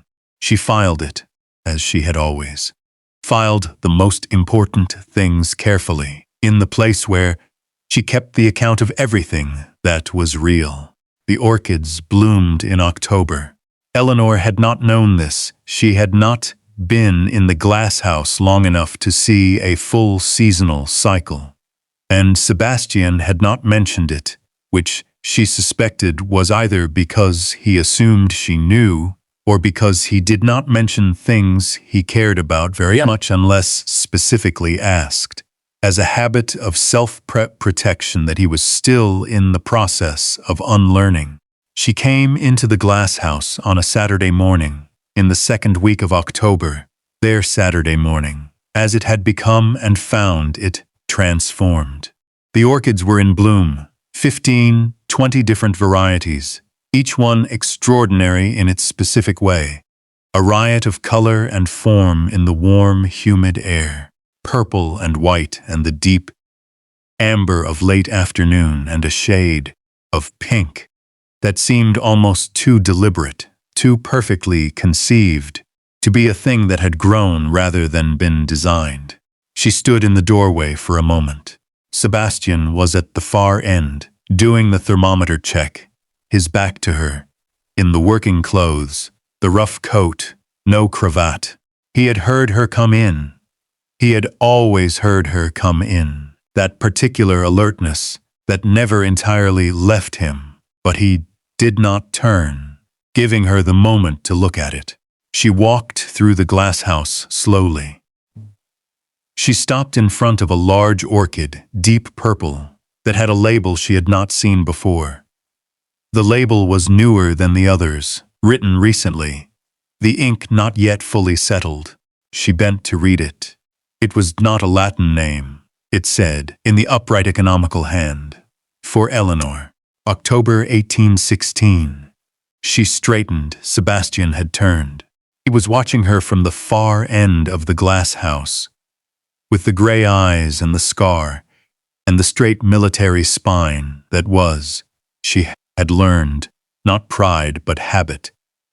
And the expression on his face was the expression she had first seen a version of in the library when she had said.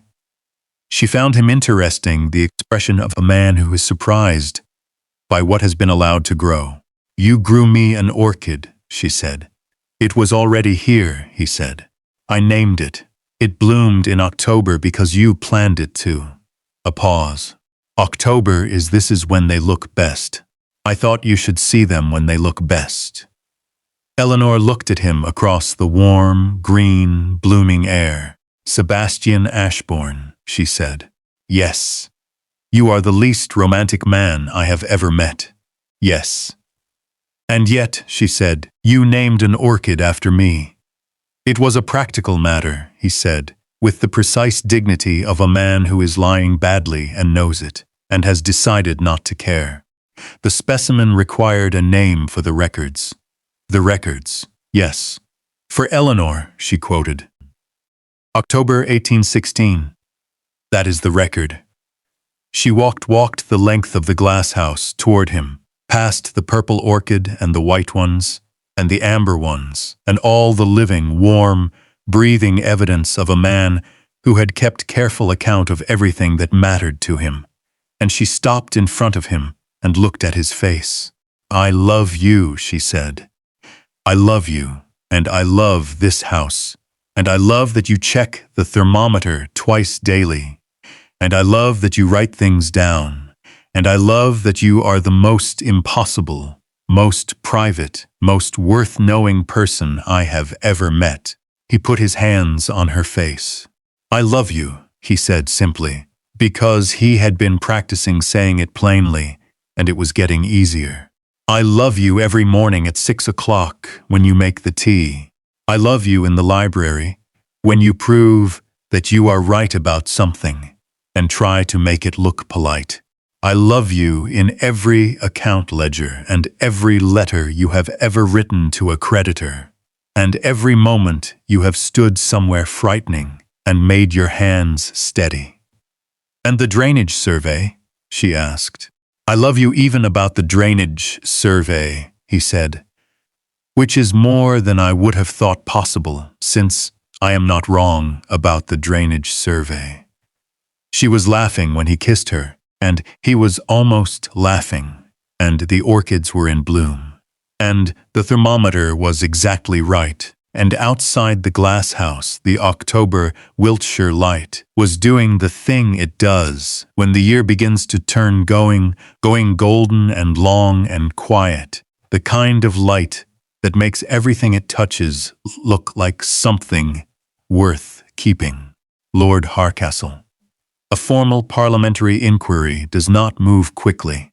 The mills of legislative consequence grind with an unhurried thoroughness that frustrates everyone who believes that justice should arrive promptly.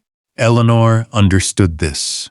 She had read enough legal documents to understand that the satisfying speed of theatrical retribution was not available in the law. What the law offered instead was slower, less dramatic, and rather more durable. Harcastle's assets remained frozen through the winter. The civil proceedings brought by 4 of the 6 families, the 2 who had declined, Eleanor did not pressure, because this was their decision and their history, not her cause to claim, made slow and certain progress through the courts. The Morning Dispatch published 2 more articles. Heather Connolly received a commendation from the Society of Journalists for investigative reporting of public interest. She sent Eleanor a short note thanking her for the dossier, and Eleanor wrote back a longer one, explaining that the dossier had been compiled by a man who had wanted to protect the people Harcastle preyed upon, and that the credit belonged in the proper place. She mentioned Sebastian by name.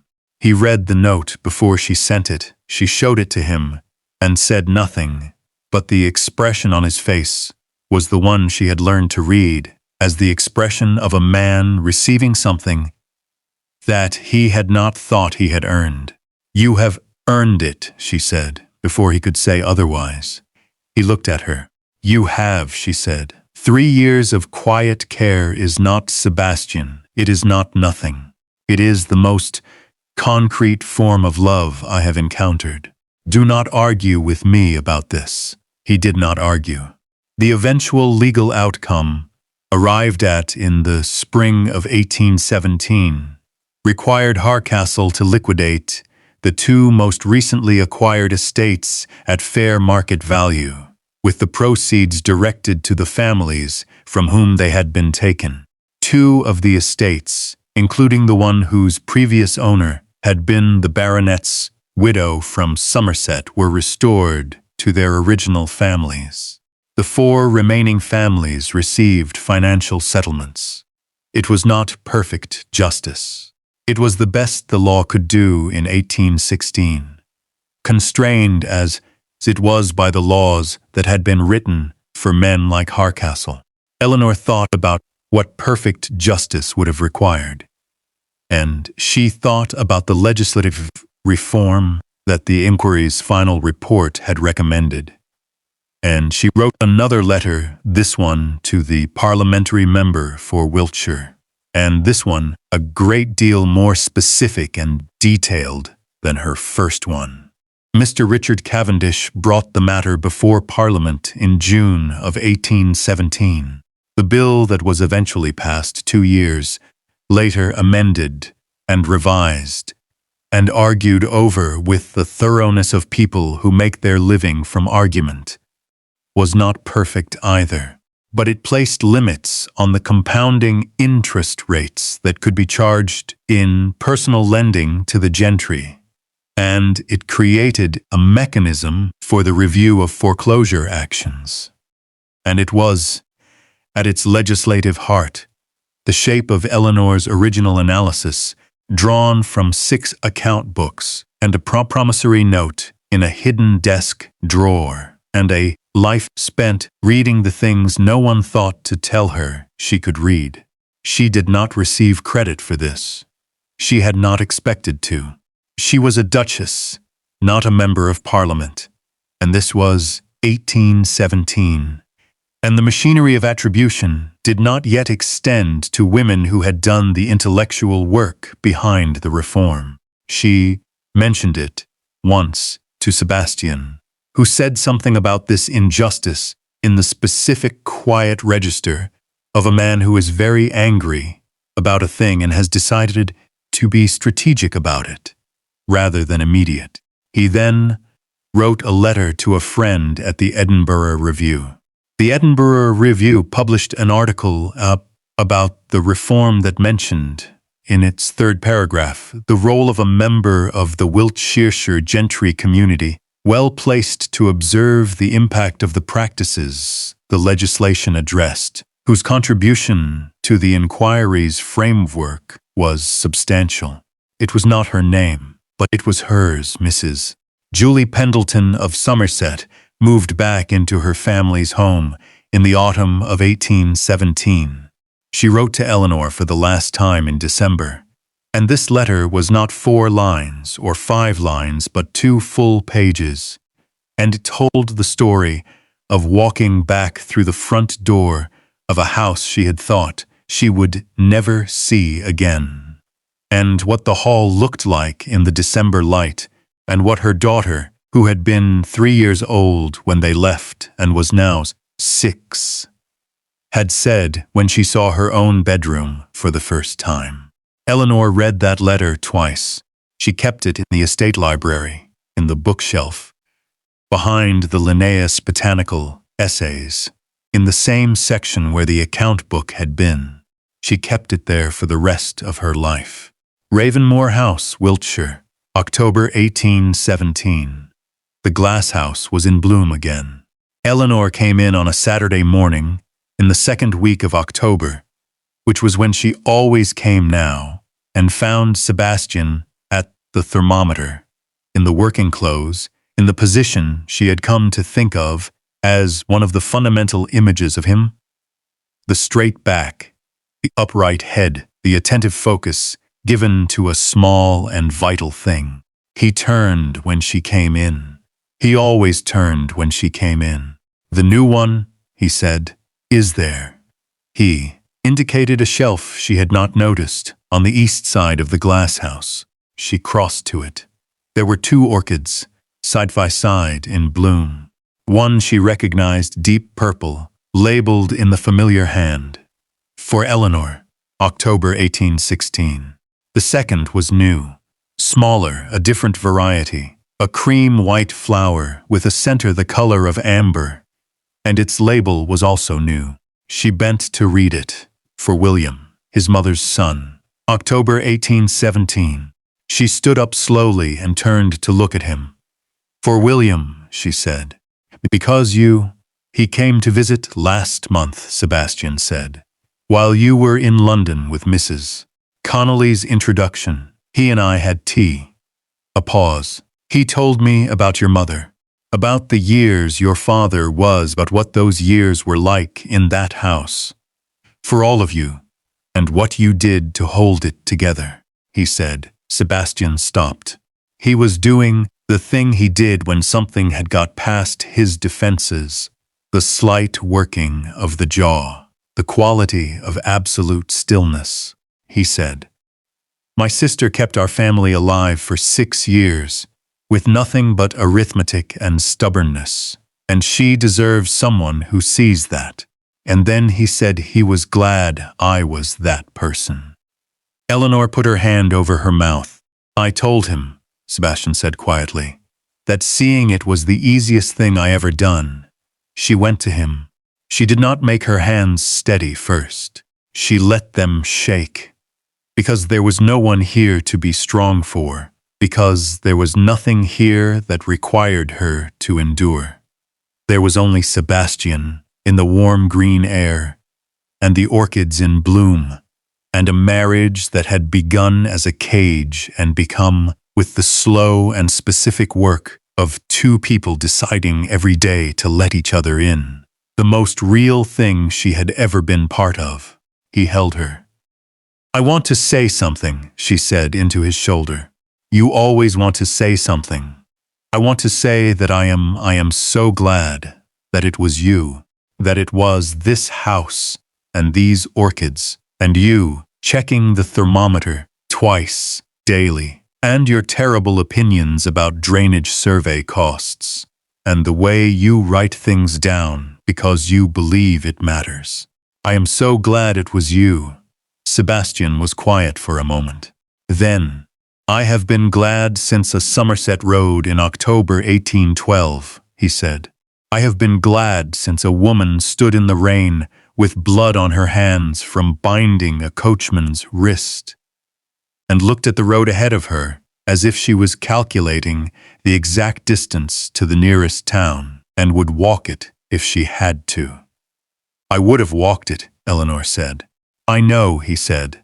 That is the precise moment I was done for. She laughed. He held her in the warm green air among the orchids named for the people they loved, in the house that had been a fortress and was now a home. While the October light did what October light does over Wiltshire, golden and long, and entirely unhurried, the light of a season that knows it has given everything it has to give and is content with the account. The thermometer read exactly right, and that is where we leave them. Eleanor and Sebastian Ashbourne, Duchess and Duke of Ravenmoor, standing in a glass house in October, with the orchids in bloom, and everything accounted for, every debt paid and every protection acknowledged, and every word that needed saying finally said. I want to tell you something about this story before we part. Eleanor Langley is not real, but everything she experienced is. The practice of predatory lending to families in financial crisis, the compound interest, the manufactured default, the quiet acquisition of other people's homes, was not an invention of historical fiction. It was a feature of the financial landscape of Regency England, and it was a feature that fell disproportionately on families managed by women, because women of that era had neither the legal standing to challenge it, nor, often, the social permission to acknowledge it. The reform Eleanor worked toward the parliamentary limits on personal lending interest rates. The review mechanism for foreclosures reflects real reforms that were debated and eventually implemented in the years following the period this story depicts. They came too late for many families. They came because people like the women in this story, who had no official role, no named expertise, no seat at the table where these decisions were made, wrote the letters and compiled the evidence, and found each other across the silence. That is what courage looks like when no one is writing poems about it. Eleanor's courage is yours.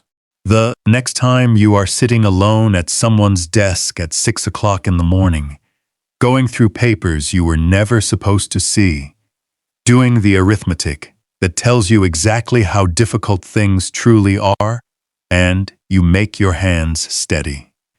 That is the bravest thing. This story was written for every person who has ever kept a household together with arithmetic and stubbornness, and no acknowledgement at all. You are seen, you are known, and the bones of you are still there if you know how to look. Thank you genuinely for spending this time with Eleanor and Sebastian. If this story moved you even once, please subscribe, leave us a like, and drop a comment telling us where in the world you're watching from. These stories travel further than we can see from here, and every name in that comment section is a reader who found their way home. We'll be back with another story. Another woman finding the courage she didn't know she had. Until then, check the thermometer.